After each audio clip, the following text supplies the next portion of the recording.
السلام عليكم ورحمة الله وبركاته. إن الحمد لله نحمده ونستعينه ونؤمن به ونتوكل عليه. نعوذ بالله من شرور أنفسنا ومن سيئات أعمالنا. من يهده الله فلا مضل له ومن يضلل فلا هادي له. وأشهد أن لا إله إلا الله وحده لا شريك له وأشهد أن محمدا عبده ورسوله أرسله بالكتاب بالحق ليظهره على الدين كله ولو كره المشركون. اللهم صل على محمد وعلى آل محمد كما صليت على إبراهيم وعلى آل إبراهيم. اللهم بارك على محمد وعلى آل محمد كما باركت على إبراهيم وعلى آل إبراهيم إنك حميد مجيد.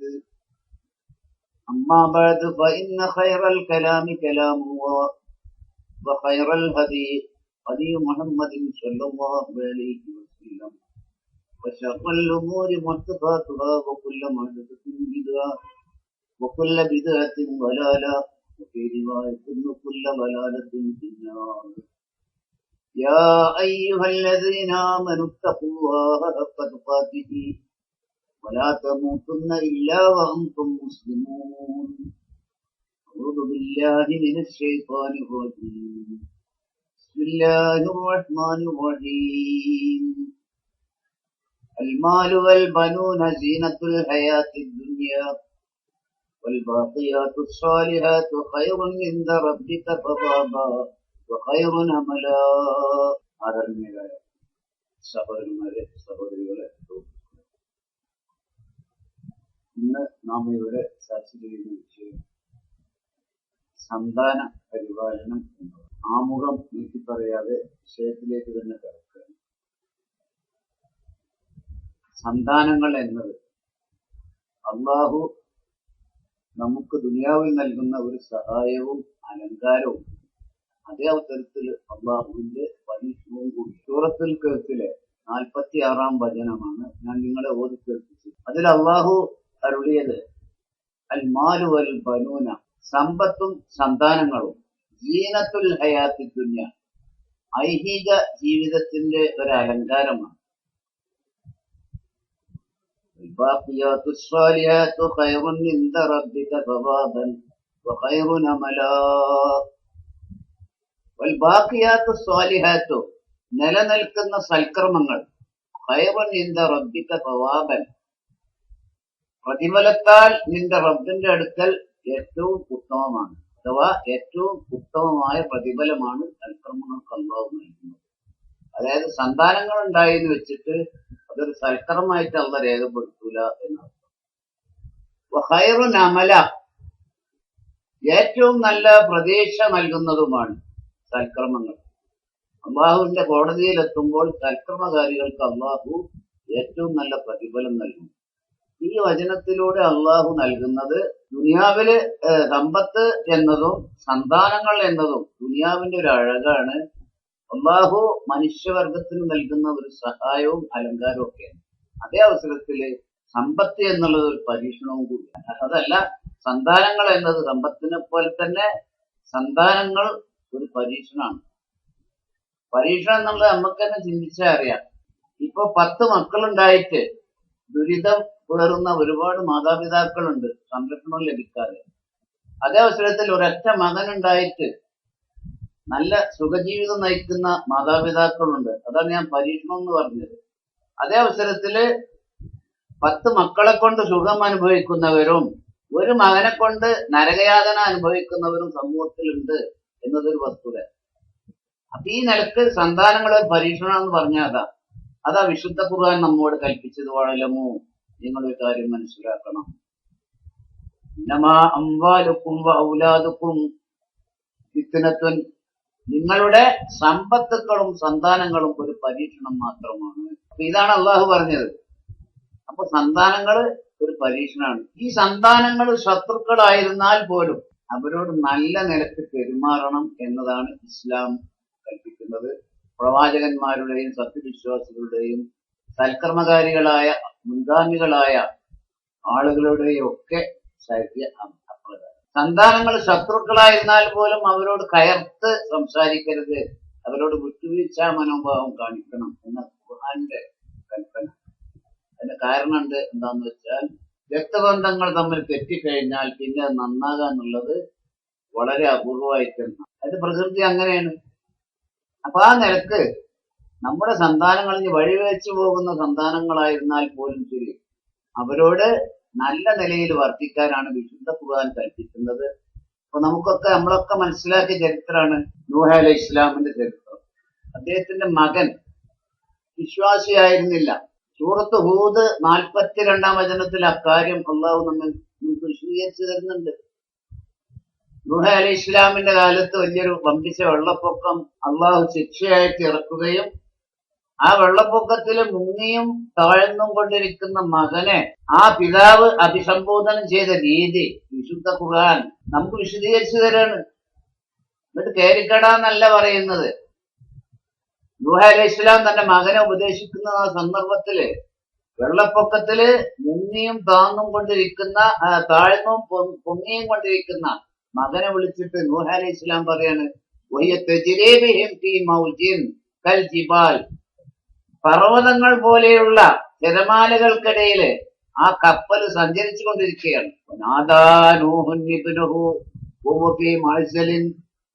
വിദൂരത്തുണ്ടായിരുന്ന മകനെ വിളിച്ചിട്ട് ആ വെള്ളപ്പൊക്കത്തില് മുങ്ങിയും താഴ്ന്നും അല്പം വിദൂരം തന്റെ ഋഷിയിൽപ്പെട്ട മകനെ നോക്കിയിട്ട് നൂഹ് നബി അലൈഹി സ്വലാത്തു വസ്സലാം വിളിച്ചു പറഞ്ഞു, യാ ബുനയ്യ, കുഞ്ഞു മകനെ. ആ പ്രയോഗം കേൾക്കണം. ഇസ്ലാമിന്റെ ഏറ്റവും വലിയ ശത്രുവാണ് മകൻ. ആ മകനെ വിളിച്ചിട്ട് കുഞ്ഞു മകനെന്നാ. യാ ബുനയ്യ, എന്റെ കുഞ്ഞു മകനെ, ഇർക്കം മഴന, ഞങ്ങളോടൊപ്പം കയറിക്കോ. ഈ പ്രയോഗം ഇതേമാതിരി തന്നെയാണ് ഇബ്രാഹിം നബി അലൈഹി സ്വലാത്തു വസ്സലാമിയുടെ പിതാവ് ആസർ. ആസറിനോട് ഇബ്രാഹിം നബി പെരുമാറിയതും ഇതേ കോലത്തിലാണ്. വിഗ്രഹങ്ങളെ സ്വന്തം കൈകൊണ്ട് നിർമ്മിച്ചുണ്ടാക്കി കച്ചവടം നടത്തിയിരുന്ന പിതാവിനെ വിളിച്ചത് എങ്ങനെയാണ്? യാ അബത്തി, പ്രിയപ്പെട്ട പിതാവേ. യാ അബത്തി ലിമ തഅ്ബുദു, എന്തിനാണ് നിങ്ങൾ ആരാധിക്കുന്നത്? മാലാ യസ്മഉ, കേൾക്കാൻ കഴിയാത്തതിന്. വലാ യുബ്സിറു, കാണാൻ കഴിയാത്തതിന്. വലാ യുഗ്നി അൻക ശൈഅ, ഒരു ഉപകാരവും ചെയ്യാൻ സാധിക്കാത്ത, കാണാത്ത കേൾക്കാത്ത ഈ കല്ലുകളെ എന്തിനാ പിതാവെ നിങ്ങൾ എന്റെ പ്രിയപ്പെട്ട പിതാവ്. യാ അബത്തി, യാ അബീനല്ല, യാ അബത്ത്. അബത്ത് പറഞ്ഞ കാരുണ്യം നിറഞ്ഞ പ്രയോഗം. അബ് എന്നുള്ള പ്രയോഗം പോലെയല്ല അബത്ത്. അപ്പൊ ആ പാപ്പച്ചി എന്നൊക്കെ പറയല്ല നമ്മളെ ചില നാടൻ ഭാഷയില്, അതേ പ്രയോഗമാണ് അബത്തി എന്നുള്ളത് അറബി ഭാഷയില്. ആ ഒരു പ്രയോഗത്തില് ആണ് ഇബ്രാഹിം നബി അലൈഹി സ്വലാത്തു വസ്സലാം തന്റെ പിതാവിനെ വിളിച്ചെന്ന് സൂറത്ത് മറിയം 42-ാം വചനത്തിൽ അള്ളാഹു നമുക്ക് വിശദീകരിച്ചിട്ടുണ്ട്. അതുപോലെ തന്നെ സൂറത്ത് തഗാബുൻ 14-ാം വചനത്തിൽ അള്ളാഹു ഈ കാര്യം മൊത്തത്തിൽ നമ്മോട് കൽപ്പിക്കുന്നുണ്ട്. യാ അയ്യുഹല്ലദീന ആമനൂ, സത്യവിശ്വാസികളെ, ഇന്ന മിൻ അസ്വാജിക്കും വഔലാദിക്കും അദുവ്വൻ ലക്കും, തീർച്ചയായും നിങ്ങളുടെ സന്താനങ്ങളിലും നിങ്ങളുടെ ഭാര്യമാരിലും നിങ്ങൾക്ക് ശത്രുക്കളുണ്ട്. പക്ഷേ നിങ്ങൾ അവരെ ശത്രുക്കളായി കാണരുത്. ഫഹ്ദറൂഹും, നിങ്ങൾ അവരെ സൂക്ഷിക്കണം. ഒരു പുറത്തെ ശത്രുവിനെ പോലെ അവരെ കാണരുത് എന്ന്. ഫഹ്ദറൂഹും, നിങ്ങൾ അവരെ സൂക്ഷിക്കണം. ഇൻ തഅഫൂ വതസ്ഫഹൂ വതഗ്ഫിറൂ ഫഇന്നല്ലാഹ ഗഫൂറുർ റഹീം. വഇൻ തഅഫൂ, നിങ്ങൾ അവർക്ക് മാപ്പ് നൽകുന്ന പക്ഷം, വതസ്ഫഹൂ, വിട്ടുവീഴ്ച ചെയ്യുന്ന പക്ഷം, വതഗ്ഫിറൂ, നിങ്ങൾ അവർക്ക് പുറത്തു കൊടുക്കുന്ന പക്ഷം, ഫഇന്നല്ലാഹ ഗഫൂറുർ റഹീം, തീർച്ചയായും അല്ലാഹു കരുണാനിധിയാണ്, അങ്ങേയറ്റം പൊറുക്കുന്നവനാണ്. അപ്പോൾ നമ്മുടെ ഭാര്യമാരും സന്താനങ്ങളൊക്കെ ഇസ്ലാമിന്റെ ശത്രുക്കളായിരുന്നാൽ പോലും ശരി, അവരെ പുറത്താക്കുന്ന ഒരവസ്ഥ, വീട്ടിൽ നിന്ന് പുറത്താക്കുകയോ അവരോട് സംസാരിക്കാത്ത അവസ്ഥ, അല്ലെങ്കിൽ അവരൊരു മൊത്തം ഒരു പൊതുശത്രുവായി കാണുന്നത് പോലെ ഒരിക്കലും കാണാൻ പറ്റൂല. അവരോട് അടുക്കാൻ കഴിയുന്നിടത്തോളം നമ്മൾ അടുക്കണം എന്നാണ് വിശുദ്ധ ഖുർആൻ കൽപ്പിക്കുന്നത്. അപ്പൊ ദീനിന്റെ പേരിൽ കർശന നടപടി സ്വീകരിക്കരുതെന്നാണ്. ഒരു മകന് ഇത്തിയായിട്ട് മുടി ഒന്നായിട്ട് വളർത്തി താടി മുടിയൊക്കെ നീട്ടി നോക്കുക, പിതാവ് ദേഷ്യം പിടിച്ചിട്ട് പിതാവ് വലിയ മതവിശ്വാസിയാണ്. ദേഷ്യം പിടിച്ചിട്ട് ബാർബർ ഷാപ്പ് കൊണ്ടുപോയി ആ മുടിയനെ മൊട്ട അടിച്ചു കഴിഞ്ഞാൽ ചിലപ്പോ അവന്റെ അവസ്ഥ എന്തായിരിക്കും? മതത്തിന് തന്നെ അവൻ എതിരാളിയായി മാറും. പിന്നീട് അവന്റെ ചര്യ അതായിരിക്കും, മതത്തിനെ എതിർക്കുക എന്നുള്ളതായിരിക്കും. അപ്പൊ ഈ നിലക്ക് നമ്മുടെ കർശനമായ സ്വഭാവങ്ങൾ ചിലപ്പം ദീനിനെ തന്നെ തെറ്റായി ജനങ്ങൾ തെറ്റിദ്ധരിക്കാൻ കാരണമാവും. അപ്പൊ കുടുംബത്തില് നമ്മുടെ സന്താനങ്ങളും ഭാര്യമാരും ഇതുപോലുള്ള ആളുകള് നമ്മുടെ ദീനീപരമായി നമ്മുടെ ശത്രുക്കളാണെങ്കിൽ അവരോട് വിട്ടുവീഴ്ചാപരമായി പെരുമാറണം എന്നതാണ് വിശുദ്ധ ഖുർആൻ കൽപ്പിക്കുന്നത്. അതുപോലെ തന്നെ നാം മനസ്സിലാക്കേണ്ട മറ്റൊരു കാര്യം, പരലോകത്ത് മക്കളായി എന്നതുകൊണ്ട് മാത്രം പ്രയോജനം ചെയ്യുന്നതല്ല. മക്കളുണ്ടായി എന്നതുകൊണ്ട് മാത്രം പരലോകത്ത് നമുക്ക് യാതൊരു പ്രയോജനം ലഭിക്കൂല. പ്രയോജനം ലഭിക്കണമെങ്കിൽ ആ മക്കളെ നാം നന്നാക്കാൻ ശ്രമിക്കണം. നമ്മൾ സ്വയം നന്നാവും വേണം, അവരെ നന്നാക്കാൻ ശ്രമിക്കുകയും വേണം. എങ്കിലേ പരലോകത്ത് സന്താനങ്ങളെ കൊണ്ട് നമുക്ക് പ്രയോജനം ലഭിക്കും. അതുകൊണ്ടാണ് ഖുർആൻ പലയിടത്തും പറഞ്ഞത്, മലായം ഫളുമാലും വലാ ബനൂൻ യാ മൻ അത്തല്ലാഹ ബിഖൽബിൻ സലീം. സൂറത്ത് ശുഅറാ 88, 89 വചനത്തിൽ അല്ലാഹു അരുളാണ്, യൗമ ലാ യൻഫഉ മാലുൻ വലാ ബനൂൻ. സമ്പത്തും സന്താനങ്ങളും പ്രയോജനം ചെയ്യാത്ത ദിവസം. യാ മൻ അത്തല്ലാഹ ബിഖൽബിൻ സലീം. ഇല്ലാ മൻ അത്തല്ലാഹ, അല്ലാഹുവിന്റെ അടുക്കൽ ചെന്നവൻ ഒഴികെ, ബിഖൽബിൻ മനസ്സുമായി, സലീം സുരക്ഷിതമായ, അസൂയയില്ലാത്ത, പകയില്ലാത്ത, ശുദ്ധമായ മനസ്സോടുകൂടി. കുറെ ആരാധന ചെയ്തിട്ടൊന്നും പരലോകത്ത് രക്ഷക്കൂല. ശുദ്ധ മനസ്സ് വേണം. ആ ശുദ്ധ മനസ്സോടുകൂടി പഠിച്ചവന്റെ അടുക്കൽ ചെന്നവനെ മാത്രമേ രക്ഷയുള്ളൂ. കുറെ സന്താനങ്ങളുണ്ടായി, കുറെ സമ്പത്തുണ്ടായി എന്നതുകൊണ്ട് അള്ളാഹുവിന്റെ അടുക്കൽ ഒരു പ്രയോജനം ഉണ്ടാവില്ല എന്നാണ് വിശുദ്ധ ഖുർആൻ നമുക്ക് മനസ്സിലാക്കിയത്. അതുപോലെ സൂറത്ത് ആലു ഇമ്രാൻ 10-ാം വചനം, ഇന്നല്ലദീന കഫറൂ ലൻ തുഗ്നിയ അൻഹും അംവാലുഹും വലാ ഔലാദുഹും മിനല്ലാഹി ശൈആ ഉലൈക അസ്ഹാബുൻ നാരി ഹും ഫീഹാ ഖാലിദൂൻ. ഇന്നല്ലദീന കഫറൂ, തീർച്ചയായും നിഷേധികൾ, ലൻ തുഗ്നിയ അൻഹും അംവാലുഹും വലാ ഔലാദുഹും മിനല്ലാഹി ശൈആ, അല്ലാഹുവിന്റെ അടുക്കല് അവരുടെ സന്താനങ്ങളോ സമ്പത്തുക്കളോ ഒരു നിലക്കും അവർക്ക് പ്രയോജനം ചെയ്യുന്നതല്ല. വിശ്വാസികളോടും അല്ല പറയുന്നത് തന്നെയാണ്. സൂറത്തുൽ ലുഖ്മാൻ 33-ാം വചനം, നിങ്ങൾ ഒരു ദിവസത്തെ ഭയപ്പെടേണ്ടതുണ്ട്. ലാ യജ്സി വാലിദുൻ അൻ വലദിഹി, ഒരു പിതാവിന് തന്റെ സന്താനത്തിന് വേണ്ടി ഒന്നും ചെയ്തു കൊടുക്കാൻ കഴിയാത്ത ദിവസം. ലാ മൗലൂദുൻ വജാസിൻ അൻ വാലിദിഹി ശൈആ, ഒരു സന്താനത്തിന് തന്റെ പിതാവിന് വേണ്ടി ഒന്നും ചെയ്തു കൊടുക്കാൻ കഴിയാത്ത ദിവസം. അതാണ് മഹ്ശറ, അതാണ് പരലോകം. അപ്പോ സന്താനങ്ങൾ ഉണ്ടായി എന്ന് വെച്ചിട്ട് പരലോകത്ത് നമുക്ക് ഗുണം കിട്ടൂല. നാം നന്നായി തീരണം. നമ്മൾ നന്നായെങ്കിലേ മറ്റുള്ളവരെ നന്നാക്കാൻ നമുക്ക് അവകാശമുള്ളൂ. നമ്മൾ നന്നായി തീരാ, നമ്മളെ സന്താനങ്ങളെ നന്നാകാനുള്ള ശ്രമം നാം നടത്തണം. അതുപോലെ തന്നെയാണ് കുടുംബത്തെ നരകത്തിൽ നിന്നും രക്ഷപ്പെടുത്താനുള്ള ബാധ്യത രക്ഷിതാക്കൾക്കുണ്ട്. അതാണ് പ്രായത്തിന്റെ വ്യത്യാസമാണ്. നമ്മുടെ നാട്ടിലൊക്കെ നിസ്കരിക്കാത്ത ഒരു മോന്റെ 30 വയസ്സായ മോനെ ഉപദേശിക്കില്ല. കാരണം അപ്പാക്ക് മോനെ പേടിയ. ഇസ്ലാമില് പാടില്ല. ഇസ്ലാമില് ഉപദേശിക്കുന്നിടത്ത് പ്രായത്തിന്റെ കണക്കൊന്നുമില്ല. അതാണ് ഖുർആൻ പഠിപ്പിക്കുന്നത്. അപ്പൊ രക്ഷിതാക്കൾക്ക് സന്താനങ്ങളെയും കുടുംബത്തെയും ഒക്കെ നേർവഴിയിലേക്ക് നയിക്കാനുള്ള അവകാശമുണ്ട്, ബാധ്യത ഉണ്ട്. ആ ബാധ്യത അവൻ നിറവേറ്റിയിട്ടില്ലെങ്കിൽ അവൻ കുറ്റക്കാരനാവും. യാ അയ്യുഹല്ലദീന ആമനൂ ഖൂ അൻഫുസകും വഅഹ്ലീകും നാറാ. സൂറത്ത് തഹരീമിന്റെ 6-ാമത്തെ വചനം അല്ലാഹു അതാണ് പഠിപ്പിക്കുന്നത്. യാ അയ്യുഹല്ലദീന ആമനൂ, സത്യവിശ്വാസികളെ, ഖൂ അൻഫുസകും വഅഹ്ലീകും നാറാ. ഖൂ അൻഫുസകും, നിങ്ങളുടെ ശരീരത്തെ നിങ്ങൾ രക്ഷപ്പെടുത്തണം. വഅഹ്ലീകും, നിങ്ങളുടെ കുടുംബത്തിന്റെ ശരീരങ്ങളെയും എന്തിൽ നിന്നും? നാരൻ, തീയിൽ നിന്നും, നരകത്തിൽ നിന്നും രക്ഷപ്പെടുത്തണം എന്നാണ് വിശുദ്ധ ഖുർആൻ പറയുന്നത്. കുല്ലുക്കും റാഇൻ, അല്ലാഹുവിന്റെ റസൂൽ അരുളി, ബുഖാരിയും മുസ്ലിമും ഒക്കെ സംയുക്തമായി റിപ്പോർട്ട് ചെയ്ത ഹദീസ.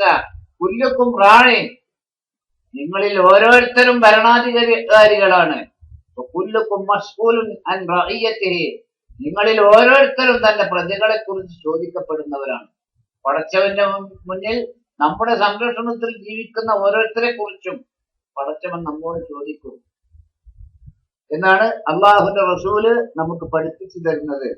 അതുപോലെ മറ്റൊരു ഹദീസ് കുല്ലു മൗലൂദിൻ യൂലദു അലാ ഫിത്രത്തിൽ ഇസ്ലാം, എല്ലാ സന്താനങ്ങളും ജനിക്കുന്നത് ഇസ്ലാമിക പ്രകൃതിയിൽ തന്നെയാണ്. ഫഅബവാഹു യുഹവ്വിദാനിഹി ഔ യുനസ്സിറാനിഹി ഔ യുമജ്ജിസാനിഹി.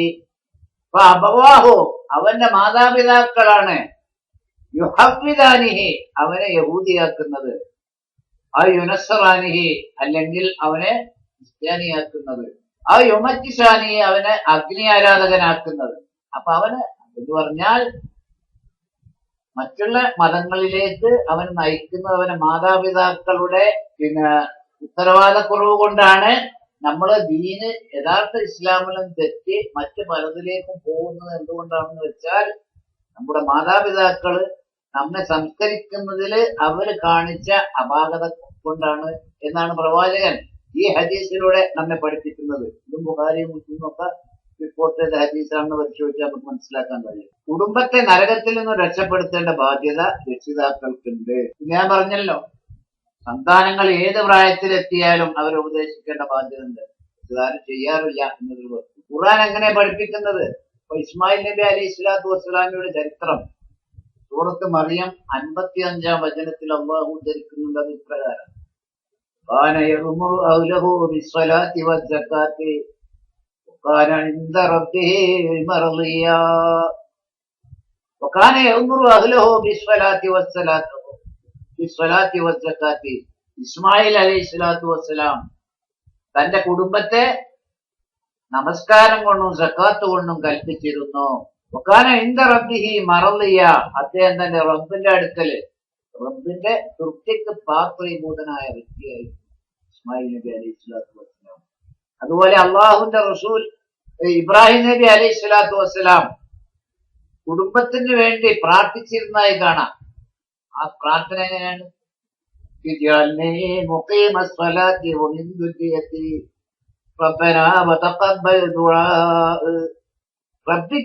നാഥ എന്നെ നീ ആക്കി തീർക്കണമേ.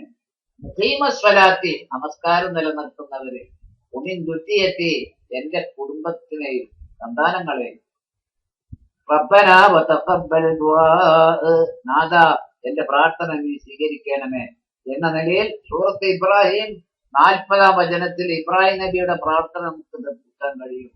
അതുപോലെ അള്ളാഹുന്റെ റസൂലിനോടും വിശുദ്ധ ഖുർആനിലൂടെ അള്ളാഹു കൽപ്പിക്കുന്നുണ്ട്, വഹുമുർ അഹ്ലക ബിസ്സലാത്തി വസ്തബിർ അലൈഹാ വഹുമുർ അഹ്ലക ബിസ്സലാത്തി. താങ്കളുടെ കുടുംബത്തോട് നമസ്കാരം കൊണ്ട് താങ്കൾ കൽപ്പിക്കണം. അവിടെ പ്രായത്തിന് കണക്കൊന്നുമില്ല. വസ്തബിർ അലൈഹാ, ആ നമസ്കാരത്തില് ക്ഷമ കൈക്കൊള്ളുകയും വേണം. സൂറത്ത് ത്വാഹ 132-ാം വചനത്തിൽ പ്രവാചകനോട് അള്ളാഹു കുടുംബത്തോട് നിസ്കരിക്കാൻ കൽപ്പിക്കുന്നതായിട്ട് കാണാൻ കഴിയും. അപ്പൊ ഈ നിലക്ക് പ്രായ സ്ഥല കാല വ്യത്യാസമില്ലാതെ ഈ അംറുൽ മഅറൂഫ് കുടുംബത്തില് നന്നാക്കി നമ്മളെ നാട്ടുകാരെ നന്നാക്കാൻ നമുക്ക് അവകാശം. ചില ആൾക്കാർ കുടുംബത്തില് ഭാര്യമാരും മക്കളൊന്നും നിസ്കാരമൊന്നും ഉണ്ടാവും, അത് പുറത്താക്കി വലിയ പ്രബോധനം നടത്തും. അത് വലിയ അർത്ഥമൊന്നുമില്ല. നമ്മളെ ആദ്യത്തെ ബാധ്യത വീട്ടിലാണ്, പിന്നെയാണ് പുറത്ത്. പിന്നീട് കുടുംബത്തില് നല്ല ആളുകളുണ്ടാവും, ചീത്ത മക്കളും ഉണ്ടാവും. നല്ല സന്താനങ്ങൾ ഉണ്ടാവും ചിലർക്ക്, ചില ആളുകൾക്ക് ചീത്ത മക്കളുണ്ടാവും. അത് നമ്മൾ നിരാശപ്പെടാൻ പാടില്ല. നമ്മള് എല്ലാരും നന്നാക്കുക എന്നുള്ള നമ്മുടെ ബാധ്യത അല്ല. ഇപ്പൊ നൂഹ അലൈഹി സ്വലാത്തു വസ്സലാം 950 കൊല്ലം പ്രബോധനം ചെയ്തിട്ടും സ്വന്തം ഭാര്യയെ നന്നാക്കി തീർക്കാൻ അദ്ദേഹത്തിന് കഴിഞ്ഞില്ല.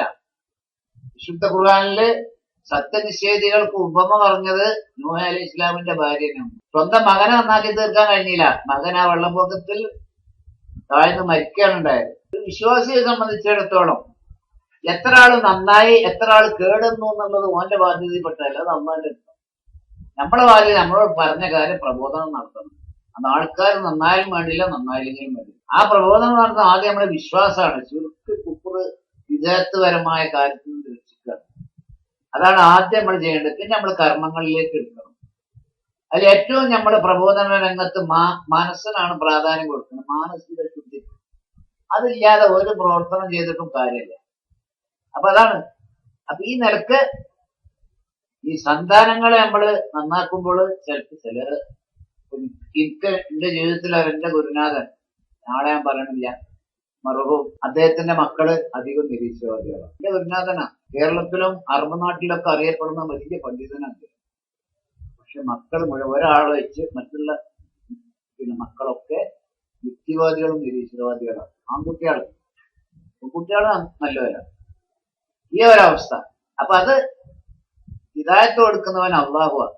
നമുക്ക് ഹിദായത്ത് കിട്ടില്ല എപ്പോഴാ? നമ്മൾ അതിനെ ആഗ്രഹിക്കണം, അതിനുവേണ്ടി പ്രാർത്ഥിക്കണം. അപ്പോഴേ നമുക്ക് ഹിദായത്ത് കിട്ടുള്ളൂ. അതായത് അള്ളാഹ് കൊടുക്കുന്നതല്ല. അതിന് അള്ളല്ല കുറ്റക്കാരൻ, നമ്മൾ കുറ്റക്കാരാവുമോ? അള്ളയാണ് ഹിദായത്തും വലാലത്തും കൊടുക്കുന്നതെങ്കിൽ വ്യക്തികൾ മനുഷ്യന്മാര് കുറ്റക്കാരാവില്ലോ. അതല്ല, നമ്മള് ഹിദായത്തിന് വേണ്ടി ആഗ്രഹിക്കുകയും അതിനു വേണ്ടി കെഞ്ചുകയും ചെയ്യുമ്പോഴാണ് പടച്ചു തമ്പുരാൻ നമുക്ക് ഹിദായത്ത് കൊടുക്കുക. നമ്മൾ ഹിദായത്ത് മനസ്സിലാക്കിയിട്ടും നേരെ എതിരിൽ വലാലത്തിന്റെ വഴിയിൽ പ്രവർത്തിക്കുകയും അതിനു വേണ്ടി നമ്മൾ താല്പര്യപ്പെടുകയും ചെയ്യുമ്പോൾ നമുക്കതിനോട് താല്പര്യമില്ല എന്ന് അള്ളാഹു മനസ്സിലാക്കുകയും നമ്മൾ ആ വഴിക്ക് വിടുകയും ചെയ്യും. ഇതാണ് അള്ളാഹ് ഹിദായത്തിലാക്കുന്നു വലാലത്തിലാക്കുന്നു. അതൊരു വിഷയമായിട്ട് തന്നെ പറയേണ്ടതാണ്. ഒരുപാട് തെളിവുകൾ ആ വിഷയത്തിലുണ്ട്. ഇൻഷാ അല്ലാഹ് പിന്നീടാകാം. അപ്പൊ ആ നിലക്ക് സന്താനങ്ങൾ രണ്ടു നിലക്കുണ്ടാവും. ഞാൻ ഇബ്രാഹിം നബി അലൈഹിസ്ലാമയുടെ മകനാണ് ഇസ്മായിൽ നബി അലൈഹിസ്ലാം. അദ്ദേഹത്തിന് നമുക്കൊക്കെ അറിയുന്ന ഒരു ചര്യ. ഇസ്മായിൽ നബി അലൈഹിസ്ലാമിനെ അറുക്കാൻ വേണ്ടി ഇബ്രാഹിം നബി അലൈഹിസ്ലാം സ്വപ്നം കണ്ടല്ലോ. ആ സ്വപ്നം അറിയിക്കാണ് പിതാവ് മകനോട്. ആ പുനയ്യ ഇന്നി അറാ ഫിൽ മനാമി അന്നീ അദ്ബഉക ഫൻദുർ മാദാ തറാ ഖാല യാ അബതി ഫഅൽ മാ തുമർ സതജിദുനി ഇൻഷാ അല്ലാഹു മിനസ് സ്വാബിരീൻ. യാ പുനയ്യ, എന്റെ കുഞ്ഞുമകനെ, ഇന്നി അറാ ഫിൽ മനാമി, തീർച്ചയായും ഞാനിതാ സ്വപ്നം കാണുന്നു, അന്നീ അദ്ബഉക, നിന്നെ അറുക്കണമെന്ന്. ഫൻദുർ, നീ ചിന്തിക്കണം, മാതാ തറ, നീ എന്താണ് കാണുന്നത് ആ വിഷയത്തിൽ അഭിപ്രായം പറയും. അദ്ദേഹം പറഞ്ഞു, ഇസ്മായിൽ നബി അലൈഹിസ്സലാം പറഞ്ഞു, യാ അബത്തി അൽ മാ തുമർ, പ്രിയപ്പെട്ട പിതാവേ, നിങ്ങളോട് കൽപ്പിക്കപ്പെട്ട കാര്യം അതാണെങ്കിൽ നിങ്ങൾ പ്രവർത്തിക്കണം. സതജിദുനി ഇൻഷാ അല്ലാഹു മിനസ് സ്വാബിരീൻ. അല്ലാഹു ഉദ്ദേശിച്ചെങ്കിൽ എന്നെ ക്ഷമാശീലന്മാരുടെ കൂട്ടത്തിൽ നിങ്ങൾക്ക് കാണാൻ കഴിയും. ദൈവത്തിന്റെ കൽപ്പന ശിരസ വഹിക്കാൻ പിതാവും മകനും സമ്മതല്ല. നേരെ മറിച്ച് ഈ കാലഘട്ടത്തിലാണെങ്കിൽ എന്ത് പറയാ, നിങ്ങൾക്ക് പിരാന്ത, നിങ്ങളെ പാപ്പ ഇതൊരു സ്വപ്നം കണ്ടെന്ന് പറയുകയാണെങ്കിൽ ഇതാ കുട്ടി പിരാന്തല്ലേ. അങ്ങനെയൊന്നും ഒരു സ്വപ്നം ഉണ്ടാവില്ല. അന്ന് പല മറ്റേ അയാളെ എടുത്ത് കൊണ്ടുപോകണം, എന്നെ ഡോക്ടറെ എടുത്തിട്ട്, കാരണം കൗൺസിലിങ്ങിന്, അല്ലെങ്കിൽ ആ മെന്റൽ ആശുപത്രിയിൽ അഡ്മിറ്റ് ചെയ്യണം എന്നൊക്കെ പറഞ്ഞിട്ട് മക്കള്. അപ്പൊ ഇത് എന്താ വിശ്വാസം, അതാണ്. അതായത് അനുസരണമുള്ള മക്കള്, അള്ളാഹുവിനെയും മാതാപിതാക്കളെയൊക്കെ അനുസരിക്കുന്ന മക്കളുടെ പിന്നീടാണ് ആ പറഞ്ഞത്. നേരെ മറിച്ച് ഇത് എവിടെ പറഞ്ഞത്? സൂറത്ത് സ്വാഫാത്ത് 102 പേജിൽ, അല്ല 102 വചനം. സൂറത്ത് സ്വാഫാത്ത് 102 വചനത്തിലാണ് ഇസ്മായിൽ നബി അലി ഇസ്ലാമിന്റെയും ഇബ്രാഹിം നബി അലി ഇസ്ലാമിന്റെയും ഈ പ്രതികരണം. എന്നാൽ സൂറത്ത് അഹ്സാബ് 17 പേജിൽ ഒരു സന്താനത്തെ പറ്റി പറഞ്ഞത് വിശദീകരിക്കാം. വല്ലദീ ഖാല ലിവാലിദൈഹി ഉഫ്ഫിൻ ലകുമാ അതഅദാനിനി അൻ ഉഖ്റജ വഖദ് ഖലത്തിൽ ഖുറൂനു മിൻ ഖബ്ലി വഹുമാ യസ്തഗീസാനില്ലാഹ വൈലക ആമിൻ ഇന്ന വഅദല്ലാഹി ഹഖ്ഖുൻ ഫയഖൂലു മാ ഹാദാ ഇല്ലാ അസാതീറുൽ അവ്വലീൻ. സൂറത്ത് അഹ്സാബിലെ 17 വചനം. വല്ലദീ ഖാല ലിവാലിദൈഹി, ഒരുത്തൻ തന്റെ മാതാപിതാക്കളോട് പറഞ്ഞു, ഉഫ്ഫിൻ ലകുമാ, കഷ്ടം, അത്തഅദാനിനി അൻ ഉഖ്റജ, അത്തഅദാനിനി, നിങ്ങൾ രണ്ടുപേരും എന്നെ ഭീഷണിപ്പെടുത്തുകയാണോ, അൻ ഉഖ്റജ, മരണശേഷം രണ്ടാമത് ഉയർത്തെഴുന്നേൽപ്പിക്കപ്പെടുമെന്ന് പറഞ്ഞുകൊണ്ട്, ഖലത്തിൽ ഖുറൂന മിൻ ഖബ്ലി, എനിക്ക് മുമ്പ് എത്രയെത്ര തലമുറ കഴിഞ്ഞു പോയിട്ടുണ്ട്, അവരാരെങ്കിലും ഇങ്ങോട്ട് എഴുന്നേറ്റ് വന്നിട്ടുണ്ടോ?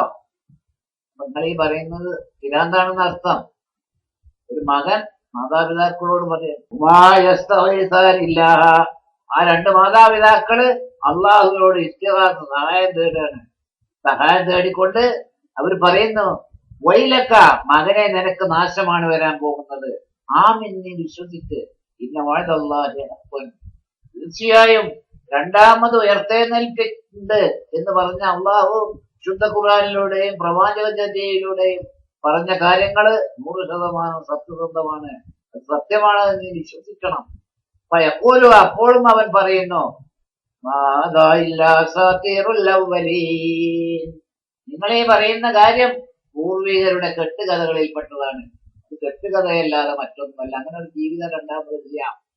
ഇപ്പൊ കണ്ട 2 ജാതി മക്കൾ. അപ്പൊ ഇവിടെ എന്താ, നമ്മളെ ബാധ്യത നമ്മൾ നിർവഹിക്കുക. അവരെ നന്നാക്കി അവരെ സ്വർഗത്തിലാക്കേണ്ട ബാധ്യത ഒന്നും നമുക്കില്ല.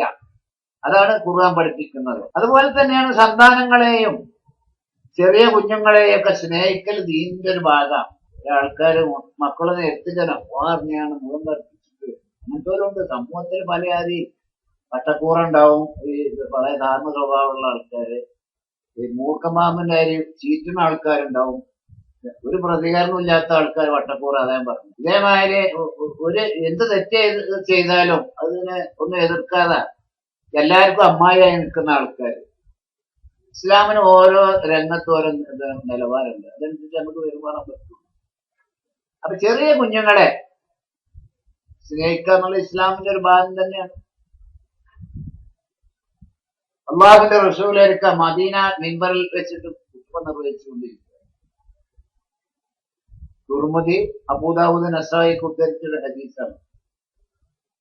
ഈ സന്ദർഭത്തിലാണ് ചുവന്ന കുപ്പായിട്ടിട്ട് ഹസൻ ഹുസൈൻ റളിയല്ലാഹു അൻഹുമാണ് നബി സല്ലല്ലാഹു അലൈഹി വസല്ലമയുടെ പേരക്കുട്ടികൾ ഫാത്തിമ റളിയല്ലാഹു അൻഹയുടെ മക്കള് പള്ളിയിലേക്ക് ഓടി വരാം. അപ്പൊ ദുന്യാവ് നമുക്ക് മാത്രമല്ല, പ്രവാചകനും കൂടി ദുന്യാവ് ആകർഷിച്ചിരുന്നു എന്നർത്ഥം. അത് പഠിപ്പിക്കാനാണ് ഈ ഹദീസ്. ദുന്യാവിനോട് എല്ലാവർക്കും സ്നേഹം ഉണ്ടാവും. ചില സന്ദർഭത്തില് നബി ഖുത്ബ നിർവഹിച്ചുകൊണ്ടിരിക്കെ പേരക്കുട്ടികള് നല്ല സുന്ദരന്മാരായിട്ട് ചുവന്ന വസ്ത്രം ധരിച്ചുകൊണ്ട് പള്ളിയിലേക്ക് ഓടി വന്നപ്പോ എനിക്ക് ആ ഖുത്ബ നിർവഹിക്കാൻ കഴിഞ്ഞ പൂർത്തിയാക്കാൻ കഴിഞ്ഞ നബി മുമ്പ് ഇറങ്ങിയിട്ട് 2 കുട്ടികളെയും എടുത്തിട്ട് ഇത് നമുക്ക് സുന്നത്താവൂല. പഞ്ചാതി ഒരുപാട് സംഭവങ്ങൾ ഇതൊക്കെ ചില ആൾക്കാർ ഇതൊക്കെ സുന്നത്താണെന്ന് പറഞ്ഞാൽ ഇതൊക്കെ യാദൃശ്ചികമായിട്ടുണ്ടാകുന്ന സംഭവങ്ങളാണ്. ഖത്തീബിന് മിമ്പർമെന്ന് ഇറങ്ങിയിട്ട് കുട്ടികളെ ചുംബിക്കൽ സുന്നത്താറിയാണ്ട് ഈ സംഭവത്തിൽ പറയാൻ പറ്റില്ല. ഇതുപോലെ വേറെ പല സംഭവങ്ങളും ഉണ്ട്. നബീന്ന് യാദൃശ്ചികമായിട്ട് നബീന്ന് ഉണ്ടായ ചില സംഭവം, അതും സ്ഥിരം സുന്നത്തല്ല. അപ്പൊ ഈ നിലക്ക് ഇങ്ങനെ ഒരാൾ ഇങ്ങനെ ചെയ്തു വിചാരിച്ചാൽ അത് തെറ്റല്ല എന്ന് നമുക്ക് വെക്കാം, തെറ്റാ എന്ന് മാത്രം, അത്രേ ഉള്ളൂ.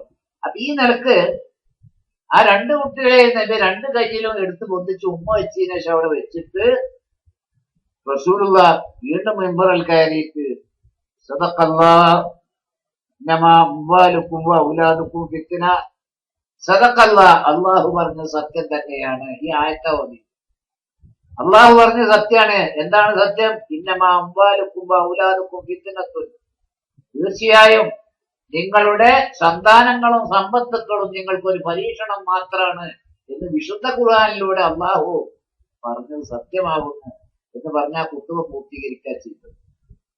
അപ്പൊ അതാണ് ദുന്യാവിനോട് കുഞ്ഞുങ്ങളോടുള്ള സ്നേഹം. അതുപോലെ സമൂഹത്തിൽ പല ജാതി ആൾക്കാരുണ്ടാവും. ചില ഈ മരമ്പൻ സ്വഭാവമുള്ള ആൾക്കാര്.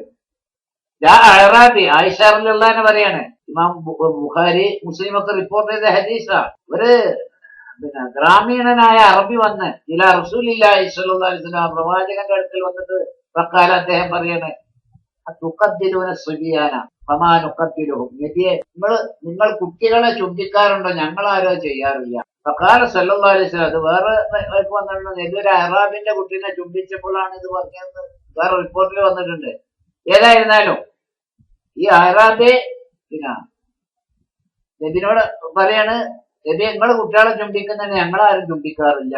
വഖാല സല്ലല്ലാഹു അലൈഹി വസല്ലം, അപ്പോൾ അല്ലാഹുവിന്റെ റസൂൽ പറഞ്ഞു, അവ അംലിക്കൂ അൻഅല്ലാഹു റഹ്മത്ത, അള്ളാഹു താങ്കളുടെ മനസ്സിൽ നിന്നും കാരുണ്യം നീക്കം ചെയ്തിട്ടുണ്ടെങ്കിൽ എനിക്കെന്ത് ചെയ്യാൻ കഴിയും? താങ്കളുടെ മനസ്സിൽ കാരുണ്യം ഇല്ലെങ്കിൽ ഞാനും അതേപോലെ ആകണമെന്നാണ്. എല്ലാവരും നിങ്ങളായിരിക്കാം നിങ്ങൾ വിചാരിച്ചിരുന്നതിന്റെ അർത്ഥം. അപ്പൊ ഈ നിലക്ക് കുഞ്ഞുങ്ങളെ സ്നേഹിക്കുക എന്നുള്ളത് ഇസ്ലാമിന്റെ ഒരു ഭാഗം തന്നെയാണ്, കുട്ടികളെ സ്നേഹിക്കുക എന്നുള്ളത്. അതുകൊണ്ടാണ് റസൂലുള്ള സുജൂദ് കിടക്കുമ്പോൾ, നിസ്കാരത്തില് സുജൂദ് കിടക്കുമ്പോൾ ചിലപ്പോ ഹസൻ റളിയല്ലാഹു ചിലപ്പോൾ ഹുസൈൻ റളിയല്ലാഹു നബിയുടെ പുറത്ത് കയറി കിടക്കും. ചിലപ്പോ നബി 10 മിനിറ്റ് 15 മിനിറ്റൊക്കെ സുജൂദ് കിടക്കും. എന്തുകൊണ്ട്? പെട്ടെന്ന് ഉയർന്ന കുട്ടികള് കുട്ടികൾ എഴുന്നേറ്റ് പോകുമ്പോഴേ അതിന്റെ കിഴിവൊന്ന് ഒത്തുള്ളൂ. എന്തുകൊണ്ട് കുട്ടികൾ വീണു പോകുന്നു ഭയപ്പെട്ടിട്ട്. ഇതൊക്കെ ഹദീസിൽ വന്നതാണ്. അതുപോലെ ഇമാം ഇബ്നുൽ ജൗസി അബൂദാവൂദ് എന്നൊരു ഹദീസ് ഉദ്ധരിക്ക് ഈ വിഷയത്തില് വക്കാന റസൂലുള്ളാഹി സ്വല്ലല്ലാഹു അലൈഹി വസല്ലം യംസഹു, നബി സല്ലല്ലാഹു അലൈഹി വസല്ലം ചില സന്ദർഭങ്ങളിൽ തമാശ പറയാറുണ്ടായിരുന്നു. വയുദാഇബുൽ അത്ഫാല, കുഞ്ഞുങ്ങളെ കളിപ്പിക്കാറുണ്ടായിരുന്നു. ഇതൊന്നും ഇപ്പൊ ഇസ്ലാമില് ഹറാമായ കാര്യമൊന്നുമല്ല, കുഞ്ഞുങ്ങളെ കളിപ്പിക്കല്, തമാശ പറയല്. പക്ഷെ കളവാകരുതെന്ന് മാത്രം. ഇത് തെൽബീസ് ഇബ്ലീസ് 3-ാം വാല്യം 895-ാം പേജിലാണ് ഇബ്നുൽ ജൗസി ഈ കാര്യം പറഞ്ഞിട്ടുള്ളത്. അതുപോലെ തന്നെയാണ് ഇസ്ലാമിലും വളരെ പ്രതിഫലമുള്ള ഒരു കാര്യം പെൺകുട്ടികളെ പോറ്റി വളർത്തൽ. പെൺകുഞ്ഞുങ്ങളെ പോറ്റി വളർത്തുക എന്നുള്ള ഇസ്ലാമില് ആൺകുട്ടികളെ വളർത്തുന്നതിനേക്കാളും വളരെ പ്രാധാന്യമുള്ളതാണ്. അത് സ്വർഗത്തിന് വരെ നമ്മൾ കാരണക്കാരാവും. അതാണ് അള്ളാഹുന്റെ റസൂല് നമ്മെ പഠിപ്പിച്ചത്. മൻ ആല ജാരിയത്തേന്, വല്ലവനും 2 പെൺകുഞ്ഞുങ്ങളെ പരിപാലിച്ചു വളർത്തിയാൽ ഹത്താ തബ്ലുഗ, അവർക്ക് പ്രായപൂർത്തിയാകുന്നത് വരെ പരിപാലിച്ചവരെ വിവാഹം ചെയ്തു വിട്ടു എന്നർത്ഥം. ജാഅ യൗമൽ ഖിയാമ അന വഹുവ ആഖദ ഫിൽ ജന്ന, 2 വിരല് കൂട്ടിപ്പിടിച്ചിട്ട് അന്ത്യദിനത്തിൽ ഞാനും അവനും ഇപ്രകാരം സ്വർഗത്തിലായിരിക്കും എന്ന് പ്രവാചകൻ അരുളി. അപ്പൊ 2 പെൺകുട്ടികളെ പ്രായപൂർത്തി എത്തുന്നവരെ സംരക്ഷിച്ച ഒരു രക്ഷിതാവ്, ആ രക്ഷിതാവ് പ്രവാചകനോടൊപ്പം സ്വർഗത്തില് ഈ 2 വിരല് കൂട്ടിപ്പിടിച്ചതുപോലെ 2 ഒപ്പായിരിക്കും എന്ന അർത്ഥത്തിലാണ് പ്രവാചകൻ പറഞ്ഞത്. ഒളമ്മ അസാബ്യൂന, ഇമാം മുസ്ലിമിന്റെ ഹദീസ്. അതുപോലെ മറ്റൊരു ഹദീസ്, മൻകാനത്ത് ലഹു ഉൻസ, വല്ലവനും ഒരു പെൺകുട്ടി ജനിച്ചു, വലം യഹ്ദിഹ, ആ പെൺകുട്ടിയെ അവൻ കുഴിച്ചു മൂടിയില്ല, വലം യുഹിൻഹ, അവളെ അവൻ നിന്ദിച്ചതുമില്ല, വലം യുഅസ്സിർ വലദഹു യാനി ദുഖൂറ, ആൺകുട്ടികളെക്കാളും ആ പെൺകുട്ടിയെ അവൻ ആൺകുട്ടികൾക്ക് ആ പെൺകുട്ടിയെക്കാളും അവൻ പരിഗണന നൽകിയതുമില്ല. നമ്മൾ ആൺകുട്ടികൾക്ക് പരിഗണന, എല്ലാ പരിഗണന നൽകും, പെൺകുട്ടികൾക്ക് പരിഗണന നൽകാറില്ല. നമ്മുടെ നാട്ടിലെ അവസ്ഥ തന്നെ. ചില ആൾക്കാർ, എല്ലാവരും ഇല്ല, 90% ശരിയല്ല. അത് ബുദ്ധി കുറഞ്ഞ ചില രക്ഷിതാക്കളുണ്ട്, അവരെ ചെയ്യും. നമുക്ക് എന്താ ആണും പെണ്ണും മനുഷ്യന്മാരൊക്കെ തുല്യല്ലേ. നമ്മളെ സന്താനങ്ങളോട് തുല്യമായിട്ട് നീതി പുലർത്തണം, തുല്യമായിട്ട് ശ്രമിക്കണം, അല്ലെങ്കിൽ അത് വലിയ അപകടമാണ്. അത് ഞാൻ പറയുന്നത്. അപ്പൊ ഈ നിലക്ക് ആൺകുട്ടികളൊക്കെ പെൺകുട്ടികളെക്കാൾ ആ പെണ്ണിനേക്കാൾ ആൺകുട്ടികൾക്ക് പ്രാധാന്യം നൽകാതിരിക്കുകയും ചെയ്താൽ, ഒരാള് ആ പെൺകുട്ടിയെ നല്ല നിലക്ക് വളർത്തുകയും ചെയ്താൽ അത്തരക്കാരെ അല്ലാഹു സ്വർഗത്തിൽ പ്രവേശിപ്പിക്കും എന്നാണ് അബൂദാവൂദ് ഉദ്ധരിച്ച ഹദീസ്. ഇവിടെ പെൺകുട്ടികൾക്ക് ഒരു പ്രാധാന്യം നൽകാനുള്ള കാരണം എന്താ വെച്ചാൽ, ജാഹിലിയ്യ കാലത്ത് പെണ്ണുങ്ങളോട് പെൺകുട്ടി ജനിച്ചാൽ അവർ കുഴിച്ചു പോകുന്ന ഒരു സമ്പ്രദായം ഉണ്ടായിരുന്നു. അപ്പൊ ഇസ്ലാം അവർക്ക് കൂടുതൽ കുറച്ചും കൂടി പ്രാധാന്യം കൊടുക്കും. സ്വന്തം ഇങ്ങനൊക്കെ ആണെങ്കിൽ ശരി, സ്വന്തം സന്താനങ്ങൾക്ക് വേണ്ടി പരലോകം നഷ്ടപ്പെടുത്തുന്ന വലിയൊരു വിഭാഗം നമ്മുടെ സമൂഹത്തിൽ. പരലോകത്ത് ചെല്ലുമ്പോ നമ്മള് ദുനിയാവിൽ വെച്ചിട്ട് തന്റെ കുഞ്ഞിന് വേണ്ടി ദിവസങ്ങളോളം ഉറപ്പുവരും. എന്ത് ത്യാഗത്തിന് നമ്മൾ തയ്യാറാവും ദുനിയാവിൽ മക്കൾക്ക് വേണ്ടി. പക്ഷേ പരലോകത്ത് ചെല്ലുമ്പോൾ ഈ ഒരു ബന്ധം ഉണ്ടാവില്ല. ബാപ്പയില്ല, ഉമ്മയില്ല, ഭാര്യയല്ല. 50 കൊല്ലം ഒപ്പം ജീവിച്ച സഹധർമ്മണി പരലോകത്ത് കാണുമ്പോൾ നമ്മൾ തിരിഞ്ഞു നോക്കുന്നില്ല. 10-20 വയസ്സ് വരെ പരിപാലിച്ച് വളർത്തിയ പിതാവിനെ കാണുമ്പോൾ മത്സരത്തിൽ വെച്ച് ഒഴിഞ്ഞു മാറുന്ന പോകാൻ പറ്റുന്നു. അപ്പൊ ഈ നിലക്ക് പരലോകത്ത് ചെല്ലുമ്പോൾ നമ്മളും നമ്മുടെ ശരീരം, നമ്മുടെ അമല് ഇതേ ഉണ്ടാവുള്ളൂ. മക്കളും ഉണ്ടാവില്ല, ആരും നമ്മളെ രക്ഷപ്പെടുത്താൻ ഉണ്ടാവില്ല. അതാ വിശുദ്ധ ഖുർആൻ പറഞ്ഞത്. യുബസ്സറൂനഹും, മഹ്ശറിലെ കാര്യം. യുബസ്സറൂനഹും വലാ യസ്അലു ഹമീമുൻ ഹമീമാ, അതാണ് തുടക്കം. അതാണ് വലാ യസ്അലു ഹമീമുൻ ഹമീമാ, ഒരു ഉറ്റ ബന്ധുവിനെ കുറിച്ച് ചോദിക്കുന്നതല്ല. എന്റെ വാപ്പയുടെ സ്ഥിതി എന്തായി എന്ന് മകൻ ചോദിക്കൂല, മകന്റെ സ്ഥിതി എന്തായി എന്ന് ഉമ്മ ചോദിക്കൂല, വാപ്പി ചോദിക്കൂല, മറിച്ചു ചോദിക്കൂല. ഭാര്യയുടെ സ്ഥിതി എന്താ എന്ന് ഭർത്താവ് ചോദിക്കൂല, ഭർത്താവിന്റെ സ്ഥിതി ഭാര്യ ചോദിക്കൂല. പക്ഷെ അവർ കാണും.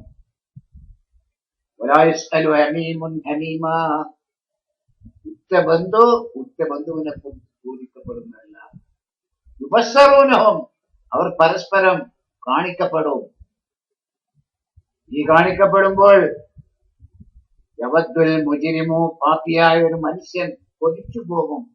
ലൗ യഫ്തദി മിൻ അദാബി യൗമയിദിൻ ബിബനീഹി, ആ ദിവസത്തെ ശിക്ഷക്ക് പകരം തന്റെ സന്താനങ്ങളെ പകരം നൽകിയിരുന്നെങ്കിൽ നന്നായിരുന്നു എന്ന് ആര് കൊതിക്കും? കുറ്റവാളിയായ പാപിയായ ഒരു മനുഷ്യൻ കൊതിച്ചു പോകും. തന്നെ നരകത്തിലിടുന്നതിന് പകരം തന്റെ മകനെ ഇട്ടിരുന്നുവെങ്കിൽ, തന്റെ സന്താനങ്ങളെ ഇട്ടിരുന്നുവെങ്കിൽ, എന്നിട്ട് ഞാൻ രക്ഷപ്പെട്ടിരുന്നുവെങ്കിൽ എന്ന് ആര് കൊതിക്കുന്ന പറഞ്ഞത്? പാപിയായ തനിക്ക് പകരം തന്റെ ഭാര്യയെ സഹധർമ്മിണിയെ നരകത്തിലിട്ട് ധരിച്ചിരുന്നെങ്കിൽ നന്നായിരുന്നു എന്ന് കൊതിച്ചു പോകും. തന്റെ സഹോദരനെ തനിക്ക് പകരം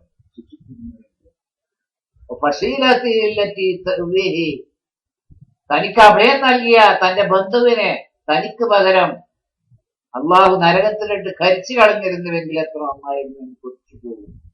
ഇതാണ് മഹ്ശറിലെ അവസ്ഥ.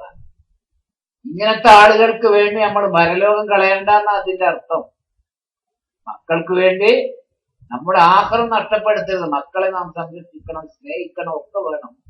പക്ഷേ മക്കൾക്ക് വേണ്ടി ആഖിറത്ത് നഷ്ടപ്പെടുത്തുന്ന ഒരു അവസ്ഥ ഉണ്ടായിപ്പോയത്. അതാണ് വിശുദ്ധ ഖുർആൻ.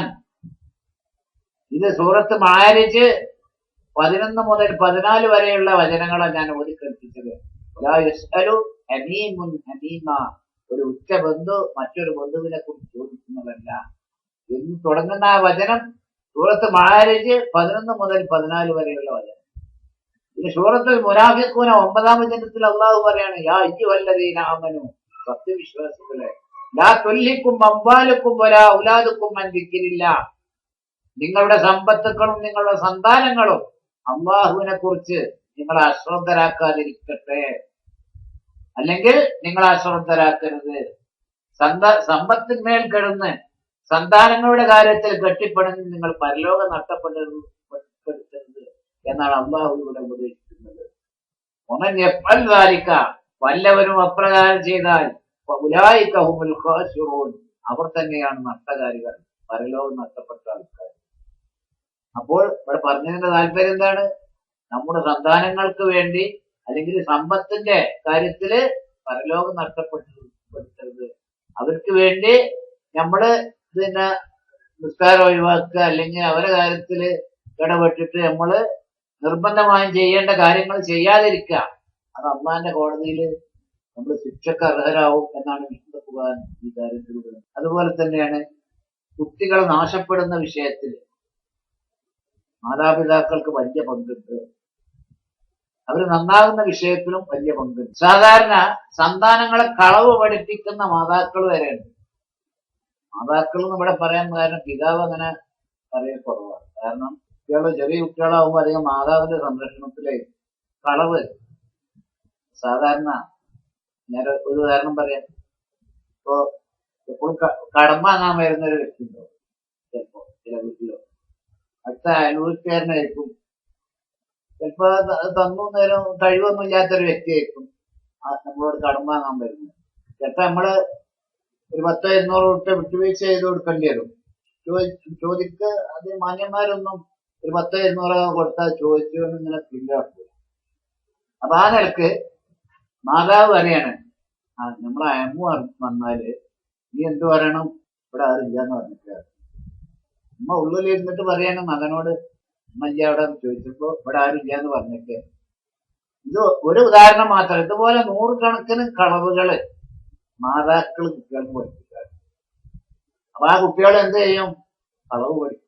അപ്പൊ ചെറുപ്പത്തിലെ പഠിച്ച ആ പിന്നെ ചെറുപ്പകാലങ്ങളിലുള്ള ശീലം എന്നൊക്കെ പറഞ്ഞിട്ട് ഒരു കവിത ഉണ്ടല്ലോ, അത് ചെല്ലുണ്ടല്ലോ, എല്ലാവർക്കും അറിയുന്ന ആ ശീലം മറക്കൂല എന്നാ, ആയുസ് മുഴുവുണ്ടാവും. അപ്പൊ ഇതാണ്. അപ്പൊ ഈ കുട്ടികളെ കേടെടുത്തുന്നതിൽ വലിയൊരു പങ്ക് നമുക്കുണ്ട്. അതുപോലെ തന്നെയാണ് നമ്മുടെ ജീവിതത്തിൽ സാധാരണ ഉണ്ടാകുന്നത്. ജ്യേഷ്ഠന്റെ മകനെ അഞ്ചന്റെ വീട്ടിലേക്ക് തിരിഞ്ഞു തരാം. അവൻ +2 പഠിക്കുക. അഞ്ചന്റെ പിന്നെ മകള് ഓളും +2ല. 2 ആള് വരെ ക്ലാസ്. ഇവര് എവിടെ കെടുക്കും? 2 ആള് വരെ റൂമിലേക്ക് കയറും. TV കാണലും കെടുക്കലും പെരുമാറ്റും പഠനവും ഉണ്ടാകും. അവിടെ എന്താ സംഭവിക്കുക? അപ്പൊ നമ്മളെടുന്ന് ഉണ്ടാകുന്ന ചില അബദ്ധങ്ങൾ, സാഹചര്യങ്ങളാ മനുഷ്യനെ തെറ്റിലേക്ക് നയിക്കുക.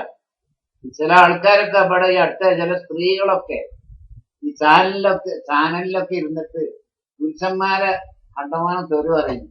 നമ്മൾ ഇത് കേട്ട് തമ്പിച്ചതാ. കാരണം എന്താ പറയാ, ഈ തെറി പറയുന്ന ആളുകളും വലിയ രുദ്രമൊന്നല്ല.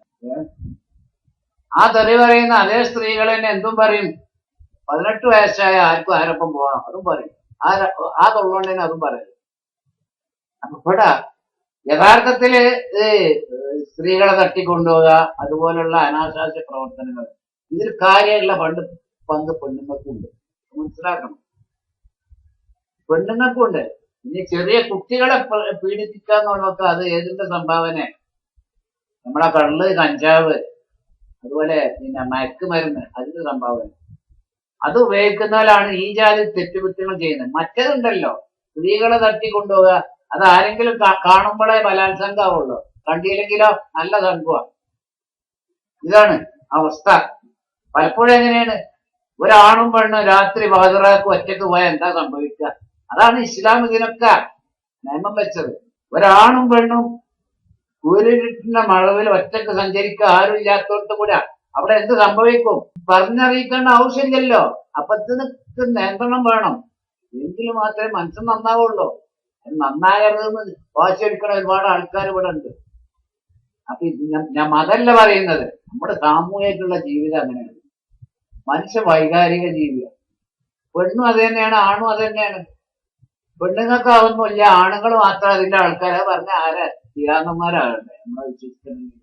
അപ്പൊ ഈ നിലക്ക് നമ്മിൽ നിന്ന് ഒരുപാട് അബദ്ധങ്ങൾ, ഞാനിവിടെ പറയുന്നത് നാട്ടിൽ നടക്കുന്ന സംഭവത്തിനെ സംബന്ധിച്ചാ പറഞ്ഞപ്പോ സാന്ദർഭികമായിട്ട് പറഞ്ഞെന്ന് മാത്രമേ ഉള്ളൂ. അപ്പൊ ഈ നിലക്ക് നമ്മളെ കൈ തന്നെ നാശത്തിലിടുക. ഇപ്പൊ കോഴിക്കോടൊക്കെ പോയാൽ കാണാം ഓരോ പെൺകുട്ടികളെ. ഞാൻ പറഞ്ഞെന്താ അറിയോ, ഏതെങ്കിലും ഒരു തൂണ്ട പറയാൻ ഹലോ ഹലോ ഹലോ, ഇതെന്തായാലും ആർക്കാ വിളിക്കുന്നത്? വേറെ ഏതെങ്കിലും ആൺകുട്ടിക്കാണ്. അപ്പൊ ഈ നിലക്ക് എല്ലാവരുടെ അടുത്തും തകരാറുകളുണ്ട്. പെൺകുട്ടികളുടെ അടുത്തും ആൺകുട്ടികളുടെ അടുത്തും ഒക്കെ തകരാറുകളുണ്ട്. ആ തകരാറുകൾ പിന്നെ നോക്കേണ്ടതാരാ? രക്ഷിതാക്കളാ. സ്വന്തം മകൾക്ക് വാങ്ങിക്കൊടുക്കും എന്താ എല്ലാ തോന്നിയുള്ള മൊബൈൽ ഫോണ്. അതാണ് കുട്ടികൾക്കൊന്നും, ഈ പഠിക്കണ കുട്ടികൾക്ക് മൊബൈലേ വാങ്ങിക്കൊടുക്കാൻ പാടില്ല എന്നുള്ള അഭിപ്രായം. കാരണം അതവർ നേരിനല്ല ഉപയോഗിക്കുന്നത്, തെറ്റായ കാര്യങ്ങൾക്കാണ്. എന്നിട്ട് പിന്നെ വല്ലതും വരുമ്പോ പിന്നെ എല്ലാരെയും ആക്ഷേപിക്കാം. ആണുങ്ങളൊക്കെ അങ്ങനെയാണ്, പെണ്ണുങ്ങളൊക്കെ അങ്ങനെയാണ്. അതിലർത്ഥമില്ലല്ലോ. അപ്പൊ ഈ നിലക്ക് വിശുദ്ധ ഖുർആൻ പറഞ്ഞ അതുകൊണ്ടാ, നിങ്ങളുടെ കൈകൾ തന്നെ നാശത്തിലിടരുത്. അതാണ് പറഞ്ഞത്. സൂറത്തുൽ ബഖറ 195-ാം വചനത്തിൽ അള്ളാഹു പറഞ്ഞതാണ്.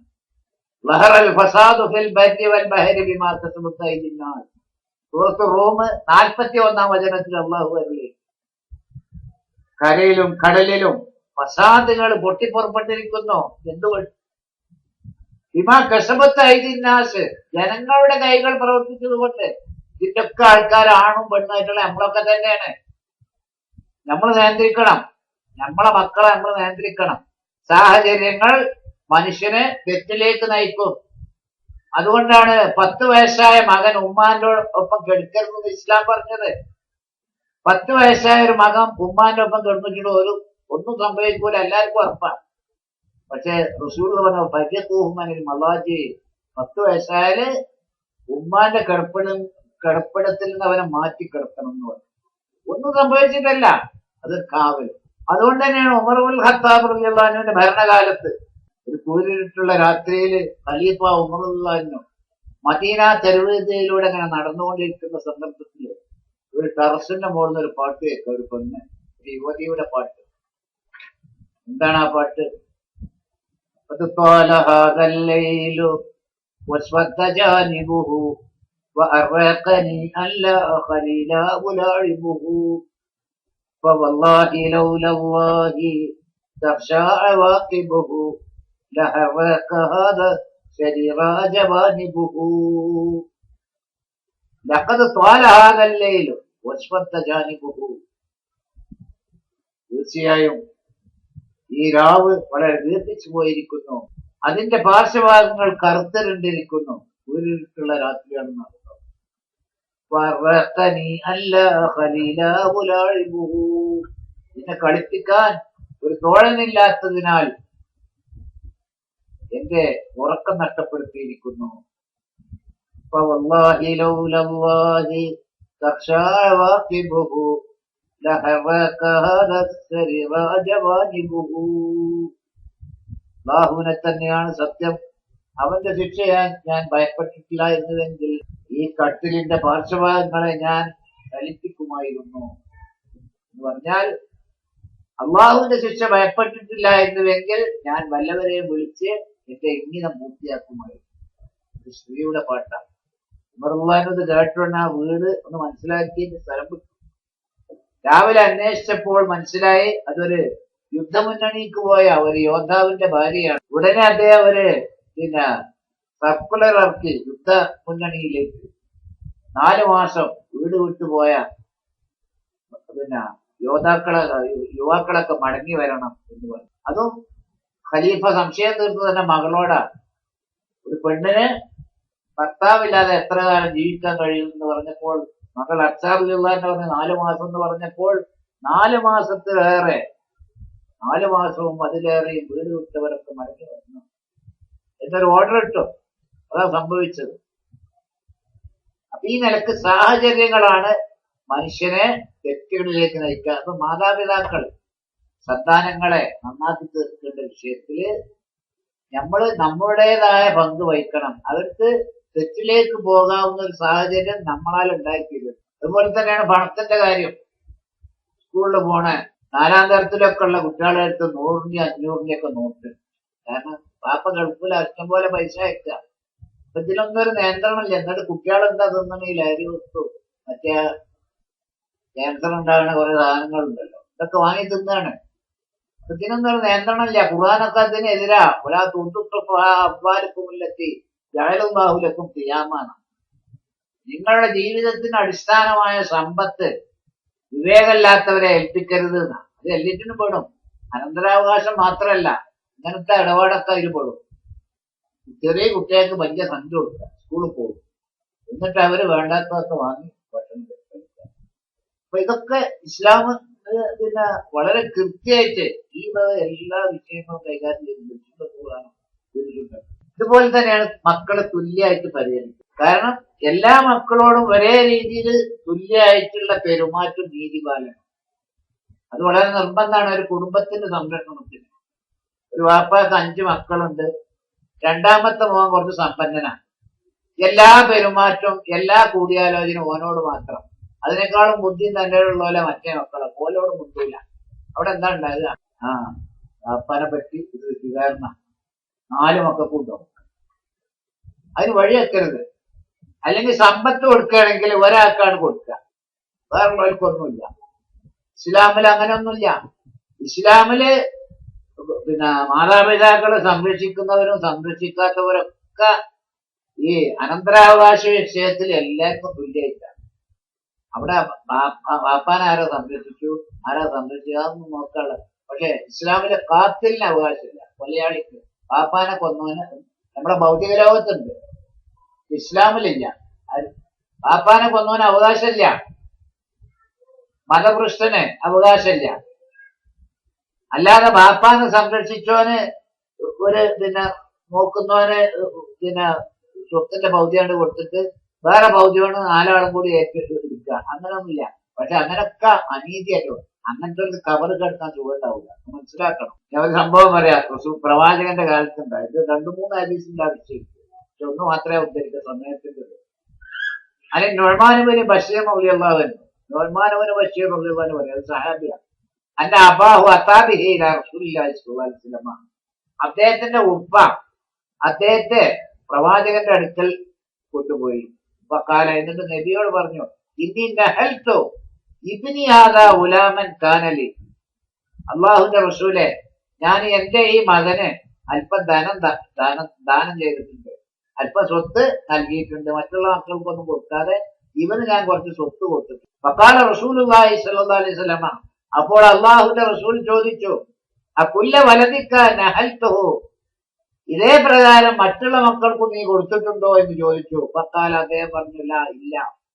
ഫഖാല റസൂലുള്ളാഹി സ്വല്ലല്ലാഹു അലൈഹി വസല്ലം, അപ്പോൾ അള്ളാഹുവിന്റെ റസൂൽ പറഞ്ഞു, ഫർജിഉഹു, എന്നാൽ അത് തിരിച്ചു വാങ്ങും.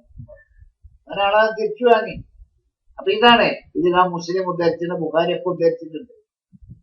അപ്പൊ ഈ നിലക്ക് ദാനധർമ്മം ചെയ്യുന്നിടത്ത്, അവകാശങ്ങൾ നൽകുന്നിടത്ത്, സാമ്പത്തിക സഹായം നൽകുന്നിടത്ത് ഒന്നും ഒരു മക്കളെ മാത്രം, ഒരാളെ രണ്ടാളെ ഒന്നും പരിഗണിച്ച് അത് ശരിയല്ല.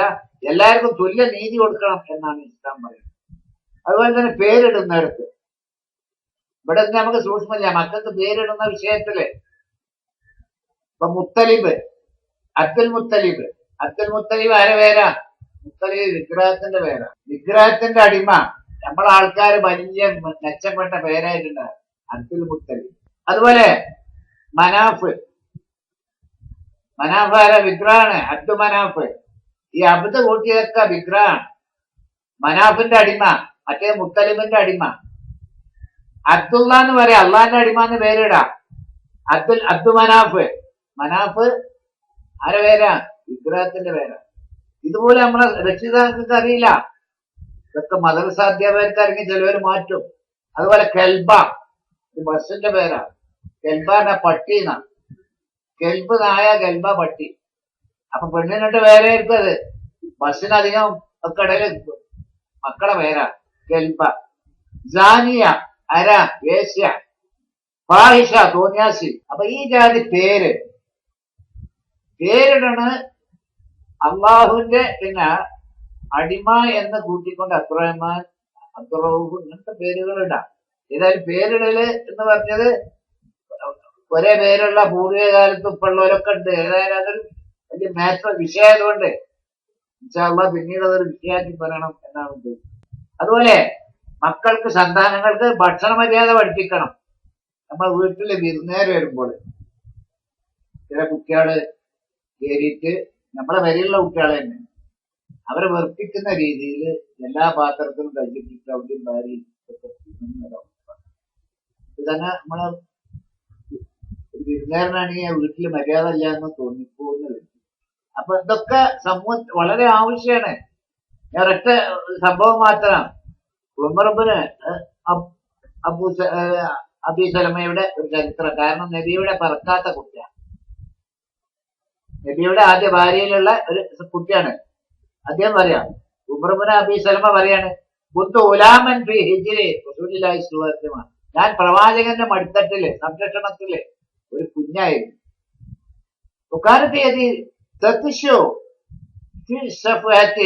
ഭക്ഷണം കഴിക്കുമ്പോൾ എന്റെ കൈ പാത്രത്തിന്റെ എല്ലാ ഭാഗത്തും പരതിക്കൊണ്ടിരിക്കും ഞാൻ. അക്കാലല്ലേ റസൂലുള്ളാഹി സ്വല്ലല്ലാഹു അലൈഹി വസല്ലം, അപ്പോൾ അള്ളാഹുവിന്റെ റസൂൽ എന്നോട് പറഞ്ഞു, യാ ഗുലാം, കുട്ടി, സമ്മില്ല, ഭക്ഷണം കഴിക്കും ആദ്യമായിട്ട് ബിസ്മില്ലാഹിർ റഹ്മാനിർ റഹീം എന്ന് പറഞ്ഞ് അള്ളാഹുവിന്റെ നാമം ഉച്ചരിക്കണം. വക്കുൽ ബി യമീനിക, നിന്റെ വലത് കൈ കൊണ്ടേ തിന്നാവൂ. വക്കുൽ മിമ്മാ യലീക, നിന്റെ അടുത്ത ഭാഗത്ത് മാത്രം തിന്ന, കൈ എല്ലായിടത്തും പരത്തി പോകരുത്. അതേ സ്ഥലത്ത് വ്യത്യസ്ത സാധനങ്ങളാണെങ്കിൽ അവിടുന്ന് ഇവിടുന്നൊക്കെ എടുക്കാന്ന് അത് വേറെ ഹദീസിൽ വന്നിട്ടുണ്ട്. ഏതായാലും ഇതൊക്കെ നമ്മളെ കുട്ടികൾക്ക്, മക്കൾക്ക് സന്താനങ്ങൾക്ക് പഠിപ്പിക്കേണ്ട കാര്യങ്ങളാണ്. ഇത് ബുഖാരിയും മുസ്ലിമും സംയുക്തമായി റിപ്പോർട്ട് ചെയ്ത ഹദീസ്.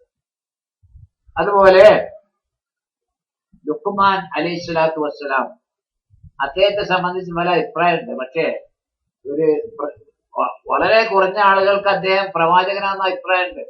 പക്ഷെ ബഹുഭൂരിപക്ഷം പണ്ഡിതന്മാരും മുഫസ്സിറുകളൊക്കെ റജുലുൻ സ്വാലിഹൻ, സ്വാലിഹായ ഒരു മനുഷ്യനാണ് ലുഖ്മാൻ അലൈഹി സ്വലാത്തു വസ്സലാം എന്നാണ് അഭിപ്രായം. അതിനാണ് പ്രബലത ഉള്ളൂ. അദ്ദേഹം ജീവിച്ചത് ദാവൂദ് അലൈഹി ഇസ്ലാമിന്റെ കാലഘട്ടത്തിലാണെന്ന് ചരിത്രം പറയുന്നു. ഏതായിരുന്നാലും അദ്ദേഹം സന്താനത്തിന് പഠിപ്പിച്ച, അദ്ദേഹത്തിന്റെ മകന് പഠിപ്പിച്ച തൗഹീദ് അടക്കമുള്ള ചില കാര്യങ്ങൾ, അത് നമുക്കൊരു മാതൃക. വിശുദ്ധ ഖുർആനിലെ രക്ഷിതാക്കള് സന്താനങ്ങളെ പഠിപ്പിക്കുമ്പോൾ ഏതിനൊക്കെ ക്രമം കൊടുക്കണം എന്നതിന് അദ്ദേഹത്തിന്റെ ഉപദേശം നമ്മൾ സ്വീകരിച്ചാൽ അത് വലിയൊരു മാതൃകയായി മാറും.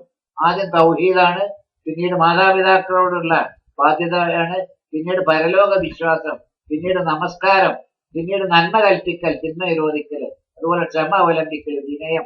എന്നിത്തേറി കാര്യങ്ങളാണ് അദ്ദേഹം പഠിപ്പിക്കുന്നത്. വൈദുകാല ലുക്മാനുലിബ്നിഹി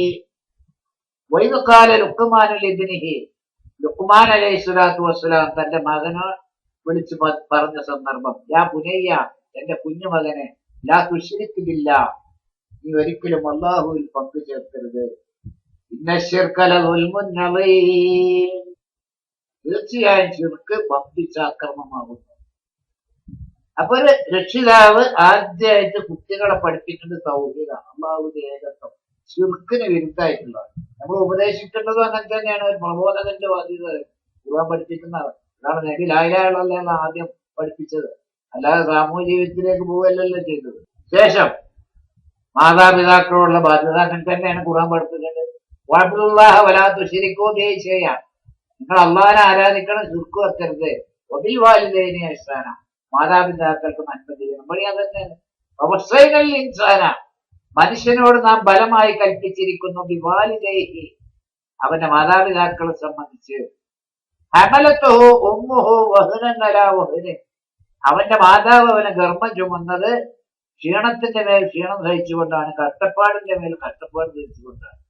ഫിസാലുഹു ഫീ ആമൈൻ, അവന്റെ മുലകുടി അവസാനിക്കുന്നത് 2 വർഷത്തിനുള്ളിലാണ്. നിഷ്കുറിലി വലിവാലിദൈക ഇലയ്യൽ മസീർ, അനിഷ്കുറിലി, നീ എനിക്ക് നന്മ ചെയ്യണം, വലിവാലിദൈക, നിന്റെ മാതാപിതാക്കൾക്കും. അപ്പൊ അള്ളാനെ കഴിഞ്ഞാൽ പിന്നീട് നമ്മൾ നന്മ ചെയ്യാൻ അർഹപ്പെട്ടവർ മാതാപിതാക്കൾ. ഇലയ്യൽ മസീർ, എന്റെ അടുക്കിലേക്കാകുന്നു നിങ്ങളുടെ മടക്കം.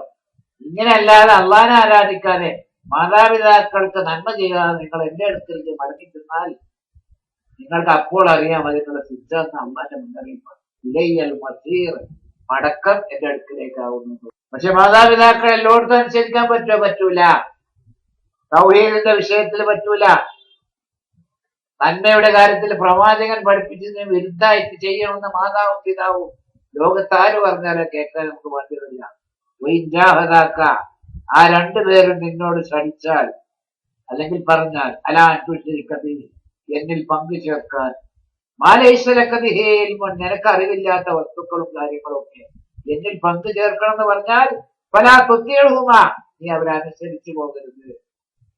വസാഹിബുഹുമാ ഫിദ്ദുനിയാ മഅറൂഫ, പക്ഷെ ദുനിയാവില് അവരുമായി നല്ല നിലക്ക് നീ പെരുമാറേണ്ടതുണ്ട്. മാതാപിതാക്കള് അവിശ്വാസികളാണെങ്കിൽ പോലും ശരി, ദുനിയാവിൽ നല്ല നിലക്ക് പെരുമാറാൻ. ദീനീ വിഷയം വരുമ്പോൾ ആ ദീൻ ശിർക്കാണ്, കുഫറാണ്, ബിദ്അത്താണ് അവർ കൽപ്പിക്കുന്നതെങ്കിൽ അതിനനുസരിക്കാൻ നമുക്ക് ബാധ്യതയില്ല. റസൂലുള്ള മറ്റൊരു ഹദീസിലൂടെ പറഞ്ഞു, ലാ ത്വാഅത ലിമഖ്ലൂഖിൻ ഫീ മഅസിയത്തിൽ ഖാലിഖ്, സൃഷ്ടാവിന് വിരുദ്ധമായിട്ട് ഒരു പടത്തിനെയും അനുസരിക്കൽ ഇസ്ലാമിലില്ല.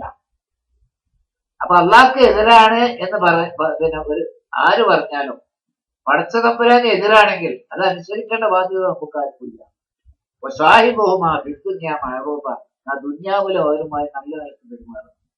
വത്തബിഉ സബീല മൻ അനാബ ഇലയ്യ, എന്നിലേക്ക് ഖേദിച്ച് മടങ്ങിയവരുടെ മാർഗം നീ പിൻപറ്റണം എന്ന് പറഞ്ഞാൽ നീ പശ്ചാത്താപ ബോധമുള്ളവനാകണം. ഇലയ്യ മർജിഉക്കും, നിങ്ങളുടെ മടക്കം എന്റെ അടുക്കിലേക്കാകുന്നു. ഉനബ്ബിഉക്കും ബിമാ കുന്തും തഅമലൂൻ, എന്റെ അടുക്കിലേക്ക് നിങ്ങൾ മടങ്ങി വന്നാൽ, ഉനബ്ബിഉക്കും, നിങ്ങളോട് ഞാൻ വർത്തമാനം പറയും, നിങ്ങളെ ഞാൻ വിചാരണ ചെയ്യും, ബിമാ കുന്തും തഅമലൂൻ, നിങ്ങൾ പ്രവർത്തിച്ചിരുന്നതിനെ സംബന്ധിച്ച്. അപ്പൊ രണ്ടാമത് മാതാപിതാക്കളോടുള്ള നന്മകള്, അതുപോലെ പശ്ചാത്താപ ബോധം, കുറ്റബോധം ഒക്കെ ഇപ്പോഴും. യാ ബുനയ്യ ഇന്നഹാ ഇൻ തകു മിസ്ഖാല ഹബ്ബത്തിൻ മിൻ ഖർദലിൻ ഫതകുൻ ഫീ സഖറത്തിൻ ഔ ഫിസ് സമാവാതി ഔ ഫിൽ അർളി യഅതി ബിഹാ അല്ലാഹ് ഇന്നല്ലാഹ ലതീഫുൻ ഖബീർ. യാ ബുനയ്യ, കുഞ്ഞുമകനെ, ഇന്നഹാ ഇൻ തകു മിസ്ഖാല ഹബ്ബത്തിൻ മിൻ ഖർദലിൻ, ഒരു തെറ്റായ കാര്യം അതൊരു കടുക് മണി തൂക്കമാണെങ്കിൽ പോലും ശരി, ഫതകുൻ ഫീ സഖറത്തിൻ, അത് ഏതെങ്കിലും ഒരു പാറക്കല്ലിന്റെ ഉള്ളിലായി, ഔ ഫിസ് സമാവാതി, അല്ലെങ്കിൽ ആകാശത്തിന്റെ എവിടെയെങ്കിലും ആയി, വായുമണ്ഡലത്തിൽ, ഔ ഫിൽ അർളി, അല്ലെങ്കിൽ ഭൂമിയുടെ ഉള്ളിൽ എവിടെയെങ്കിലും ആയി ഒരു തെറ്റായ കാര്യം, യഅതി ബിഹാ അല്ലാഹ്, അല്ലാഹു അത് അവിടെ കൊണ്ടുവരും. ഇന്നല്ലാഹ ലതീഫുൻ ഖബീർ, ഇന്നല്ലാഹ, തീർച്ചയായും അല്ലാഹു ലതീഫുൻ, വളരെ നയജ്ഞനാണ്, നയമുള്ളവനാണ്, ഖബീർ, സൂക്ഷ്മമായി കാര്യങ്ങൾ അറിയുന്നവനുമാണ്. പിന്നീട് നമ്മൾ സന്താനങ്ങളെ ഉപദേശിക്കുമ്പോൾ ഇപ്പൊ ഇവിടെ പറഞ്ഞത് പരലോക വിശ്വാസം. അടുത്തത് നമസ്കാരാണ്. യാ ബുനയ്യ, കുഞ്ഞുമകനെ, അഖിമിസ്സലാത്ത, ഈ നമസ്കാരം നിലനിർത്തണം. വഉമുറുബിൽ മഅറൂഫി, നന്മ കൽപ്പിക്കണം. വൻഹാനിൽ മുങ്കർ, തിന്മ നിരോധിക്കുകയും വേണം. വസ്ബിർ അലാ മാ അസാബക, നന്മ കൽപ്പിക്കുമ്പോഴും തിന്മ നിരോധിക്കുമ്പോഴും ഒരുപാട് കഷ്ടപ്പാടുകളും ആക്ഷേപങ്ങളൊക്കെ വരും. അവിടെ പലതും നമുക്ക് സഹിക്കേണ്ടി വരും. ആ സഹിക്കേണ്ടി വരുന്ന കാര്യങ്ങൾ നീ ക്ഷമിക്കുകയും വേണം. വസ്ബിർ അലാ മാ അസാബക, ആ കാര്യത്തില് നിന്നെ ബാധിക്കുന്ന എല്ലാ കഷ്ടതകളും നീ ക്ഷമിക്കണം. അപ്പൊ ക്ഷമയാണ് അടുത്തത്. ഇന്നതാലിക്ക മിൻ അസ്മിൽ ഉമൂർ, തീർച്ചയായും ഇതൊക്കെ ഗണ്യമായ തീരുമാനങ്ങളിൽപ്പെട്ടതാണ്. അതുപോലെ ആളുകളെ കാണുമ്പോൾ വിനയം. തന്നെ പോലെ സാമ്പത്തിക ശേഷിയും ആരോഗ്യമൊക്കെ ഉള്ള ആളെ കാണുമ്പോൾ നേർക്ക് നേരെ സംസാരിക്കുകയും ലോക്യം പറയുകയും ഒക്കെ ചെയ്യാം. ദരിദ്രന്മാരോ അല്ലെങ്കിൽ തനിക്ക് കിടയൊക്കാത്തവരെ കാണുമ്പോൾ തിരിഞ്ഞു കളയുന്ന ഒരവസ്ഥ സാധാരണ നമ്മളിലൊക്കെ ഉണ്ടാകുന്ന ഒരവസ്ഥ. എല്ലാവരും തുല്യമായിട്ട് മനുഷ്യരാന്നുള്ള പരിഗണന കൊടുക്കണം എന്നാണ് ഖുർആൻ പറയുന്നത്. ولا تصخر خدك للناس ولا تمش في الأرض مرحا الله لا يحب كل مختال فخور ولا تصخر خدك للناس, നിന്റെ കവളിനെ ജനങ്ങളിൽ നിന്ന് നീ തിരിച്ചു കളയരുത്. വലാ തംശി ഫിൽ അർളി മർഹ, ഭൂമിയിൽ അഹങ്കാരത്തോടു കൂടി നടക്കുകയും അരുത്. ഇന്നല്ലാഹ ലാ യുഹിബ്ബു കുല്ല മുഖ്താലിൻ ഫഖൂർ, തീർച്ചയായും അല്ലാഹു ലാ യുഹിബ്ബു, ഇഷ്ടപ്പെടുകയില്ല, കുല്ല മുഖ്താലിൻ, എല്ലാ മുഖ്താലിനെയും, മുഖ്താൽ എന്ന് പറഞ്ഞാൽ ദുരഭിമാനിയായ എല്ലാവരെയും അല്ലാഹു ഇഷ്ടപ്പെടില്ല. ഫഖൂർ, പൊങ്ങച്ചം കാണിക്കുന്ന ദുരഭിമാനികളെ അല്ലാഹു ഒരിക്കലും ഇഷ്ടപ്പെടുന്നതല്ല. വഖ്സിദ് ഫീ മശീക, നിന്റെ നടത്തത്തിന് നീ എന്ത് വേണം? മിതത്വം പാലിക്കണം. വഗ്ളുദ് മിൻ സൗതിക, നിന്റെ ശബ്ദം നീ താഴ്ത്തണം. വെറുതെ അവിടെ ഇവിടെയും ആവശ്യമില്ലാത്തതൊക്കെ ശബ്ദക്കാക്കി അപശബ്ദക്കാക്കി ആളുകളെ ശേഷിപ്പിക്കാൻ, അല്ലെങ്കിൽ വെറുതെ ആവശ്യമില്ലാതെ രാഷ്ട്രീയം പറഞ്ഞിട്ടോ ഈ മതം പറഞ്ഞിട്ടൊക്കെ വെറുതെ ജനങ്ങൾക്ക് ആർക്കും കാര്യമില്ലാത്ത ഒരവസ്ഥയിൽ വെറുതെ അപശബ്ദം ഉണ്ടാക്കുന്ന പറയുന്നത്. വഗ്ളുദ് മിൻ സൗതിക, ശബ്ദം നീ താഴ്ത്തണം. ഇതൊക്കെ മര്യാദകളാണ്. ഇന്ന അങ്കറല്ല സുവാത്തില സൗത്തുൽ ഹമീർ, തീർച്ചയായും ഏറ്റവും വെറുക്കപ്പെട്ട ശബ്ദം കഴുതയുടെ ശബ്ദമാണ്. ഈ വെറുതെ അപശബ്ദം ഉണ്ടാക്കുന്ന പോലെ അള്ളാഹു ഉപമിച്ചത് കഴുതയായിട്ടാണ്. അപ്പൊ ആ നിരക്കുകളാകരുന്ന് സൂറത്തുൽ ലുഖ്മാൻ 13 മുതൽ 19 വരെ അടങ്ങുന്ന വചനങ്ങൾ. അതുപോലെ നമുക്ക് വേണ്ടി പ്രാർത്ഥിക്കുന്ന ഇതം സന്താനങ്ങളെ നാം സജ്ജാക്കണം. അതുകൊണ്ട് നമുക്ക് കാര്യമുള്ളൂ. ഇതാ മാത്തൽ ഇൻസാനോ, ഒരു മനുഷ്യൻ മരണപ്പെട്ടു കഴിഞ്ഞാൽ ഇൻകത്തായമലോ ഇല്ലാതെ 3 കാര്യം വെച്ചൊക്കെ മുറിഞ്ഞുപോയി. പിന്നെ അവിടെ പോത്തർത്തുന്ന കാര്യമില്ല, ചാപാടി യന്ത്രം നടത്തിയിട്ട് കാര്യമില്ല. റസൂലുള്ളാഹിന്റെ ഗണ്യതമായ തീരുമാനം അത്. 3 കാര്യം മരിച്ചതിന് ശേഷം കിട്ടും. എന്തെന്ന്? ഒന്ന് മിൻ സദഖത്തിൻ ജാരിയ, സഞ്ചരിച്ചുകൊണ്ടിരിക്കുന്ന സദഖകൾ, ദാനധർമ്മങ്ങൾ. നമ്മുടെ മരണശേഷത്തെ ഗുണത്തിന് വേണ്ടി ജീവിതകാലത്ത് നാം ചെയ്തു വെച്ച ദാനധർമ്മങ്ങൾ, അതിന്റെ പ്രതിഫലം നമുക്ക് കിട്ടിക്കൊണ്ടേയിരിക്കും. പ്രയോജന ഉപകാരപ്രദമായ വിജ്ഞാനം. നമ്മളൊരാൾക്ക് നിസ്കാരം പഠിപ്പിച്ചാൽ അയാൾ നിസ്കരിക്കുന്ന കാലത്തോളം അതിൻ്റെതായ ഒരു പ്രതിഫലം അത് പഠിപ്പിച്ച ഉസ്താദിനും കിട്ടും. അതുപോലെ വലതും സ്വാലിഹന്യതോലു, അവന് വേണ്ടി പ്രാർത്ഥിക്കുന്ന സ്വാലിഹായ സന്താനത്തിന്റെ പ്രാർത്ഥന. ഈ ഹദീസ് ആവശ്യത്തിന്റെ മിക്കവാറും എല്ലാവരും റിപ്പോർട്ട് ചെയ്തിട്ടുണ്ട്.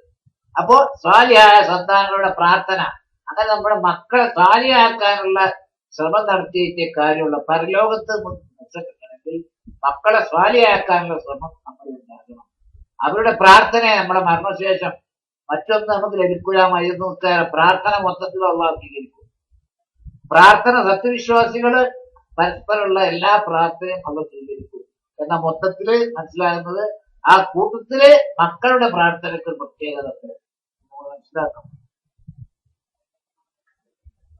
ഇനി ഇങ്ങനെ ജീവിച്ചൊരു കുടുംബം ദുനിയാവിലെ ഖുർആനും സുന്നത്തും അനുസരിച്ച് അവന്റെ മനുഷ്യൻ മനക്കൊന്നുമല്ല, തെറ്റുകൾ ഇങ്ങനെ എങ്ങനെ സൂക്ഷിച്ചാലും വരും.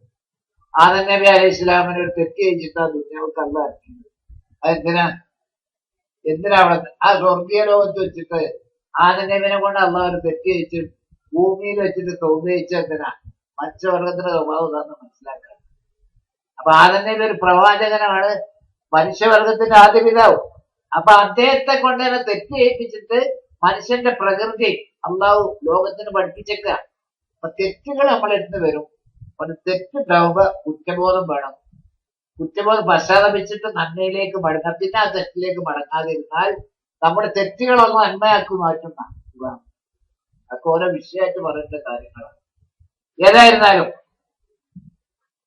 ദുനിയാവില് ഖുർആനിന്റെയും സുന്നത്തിന്റെയും വഴിയില് ഒരു കുടുംബം ജീവിച്ചാൽ പരലോകത്തും ആ കുടുംബത്തെ അള്ളാഹു അതേ വഴിയിൽ ഒരുമിച്ച് കൂട്ടുമെന്ന് വിശുദ്ധ ഖുർആൻ പറയും. വല്ലദീന ആമനൂ വത്തബഅതുഹും ദുർരിയ്യത്തുഹും ബിഈമാനിൻ, വല്ലദീന ആമനൂ സത്യവിശ്വാസം സ്വീകരിക്കുകയും വത്തബഅതുഹും ദുർരിയ്യത്തുഹും ബിഈമാനിൻ, ഈമാനിന്റെ വിഷയത്തില് സന്താനങ്ങള് ആ കുടുംബത്തെ പിന്തുടർന്ന് ജീവിക്കുകയും ചെയ്താൽ അൽഹഖ്നാ ബിഹിം, അവരോടൊപ്പം തന്നെ അവരെ നാം ചേർക്കും. ദുർരിയ്യത്തും, ആ സന്താനങ്ങളെ അവരോടൊപ്പം നാം പരലോകത്ത് ചേർക്കും. അപ്പൊ ദുനിയാവില് ഖുർആനും സുന്നത്തും അനുസരിച്ച് ജീവിക്കാൻ ശ്രമിക്കുകയും ചെയ്ത ആ കുടുംബം പരലോകത്ത് ചെല്ലുമ്പോൾ അവിടെയും അള്ളാഹു ഒരുമിച്ച് കൂട്ടാൻ സൗകര്യം ചെയ്തു കൊടുക്കും എന്നാണ് സൂറത്ത് തൂർ 21-ാം വചനത്തില് അള്ളാഹു നമ്മെ ഉത്ബോധിപ്പിക്കുന്നത്. സന്താനത്തിനും കുടുംബത്തിനും വേണ്ടി പ്രാർത്ഥിക്കാൻ അള്ളാഹു വിശുദ്ധ ഖുർആനിലൂടെ നമ്മെ ഉത്ബോധിപ്പിക്കുന്നുണ്ട്. സൂറത്തുൽ ഫുർഖാൻ 74-ാം വചനത്തിൽ അള്ളാഹു കാര്യം പറയുന്നു. വല്ലദീന യഖൂലൂന, പ്രാർത്ഥിച്ചുകൊണ്ടിരിക്കുന്ന സത്യവിശ്വാസികൾ, റബ്ബന, ഞങ്ങളുടെ നാഥ, ഹബ് ലനാ മിൻ അസ്വാജിന, ഞങ്ങളുടെ ഭാര്യമാരിൽ നിന്നും ഞങ്ങൾക്ക് നീ പ്രദാനം ചെയ്യണമേ, വദുരിയാത്തിന, ഞങ്ങളുടെ സന്താനങ്ങളിൽ നിന്നും, ഖുർറത്ത അയ്യുൻ, കണ്ണുകൾക്ക് കുളിർമ നൽകുന്ന വിധത്തിലുള്ളവരെ, വജഅൽനാ, ഞങ്ങളെ നീ ആക്കുകയും ചെയ്യണമേ, ലിൽ മുത്തഖീന, ഭക്തന്മാർക്ക്, ഇമാമൻ, മാതൃക. അപ്പൊ അള്ളാഹുവെ, ഞങ്ങളുടെ ഭാര്യമാർക്കും സന്താനങ്ങൾക്കും നീ നന്മ പ്രദാനം ചെയ്യുകയും ഞങ്ങളെ ഭക്തന്മാർക്ക് നീ മാതൃകയാക്കുകയും ചെയ്യണമേ എന്ന് കുടുംബനാഥന്മാര് അല്ലെങ്കിൽ ആരായിരുന്നാലും വലിയവരായാലും ചെറിയവരായിരുന്നാലും ഒക്കെ ഈ പ്രാർത്ഥന നമ്മൾ സദാ നമ്മൾ നിർവഹിച്ചുകൊണ്ടിരിക്കണം എന്നാണ് സൂറത്തുൽ ഫുർഖാൻ 74-ാം വചനത്തില് അള്ളാഹു നമ്മോട് അരുളുന്നത്. സത്യവിശ്വാസികളും സൽക്കർമ്മകാരികളുമായി ജീവിക്കുക. സർവശക്തനായ തമ്പുരാൻ നമ്മെ എല്ലാവരും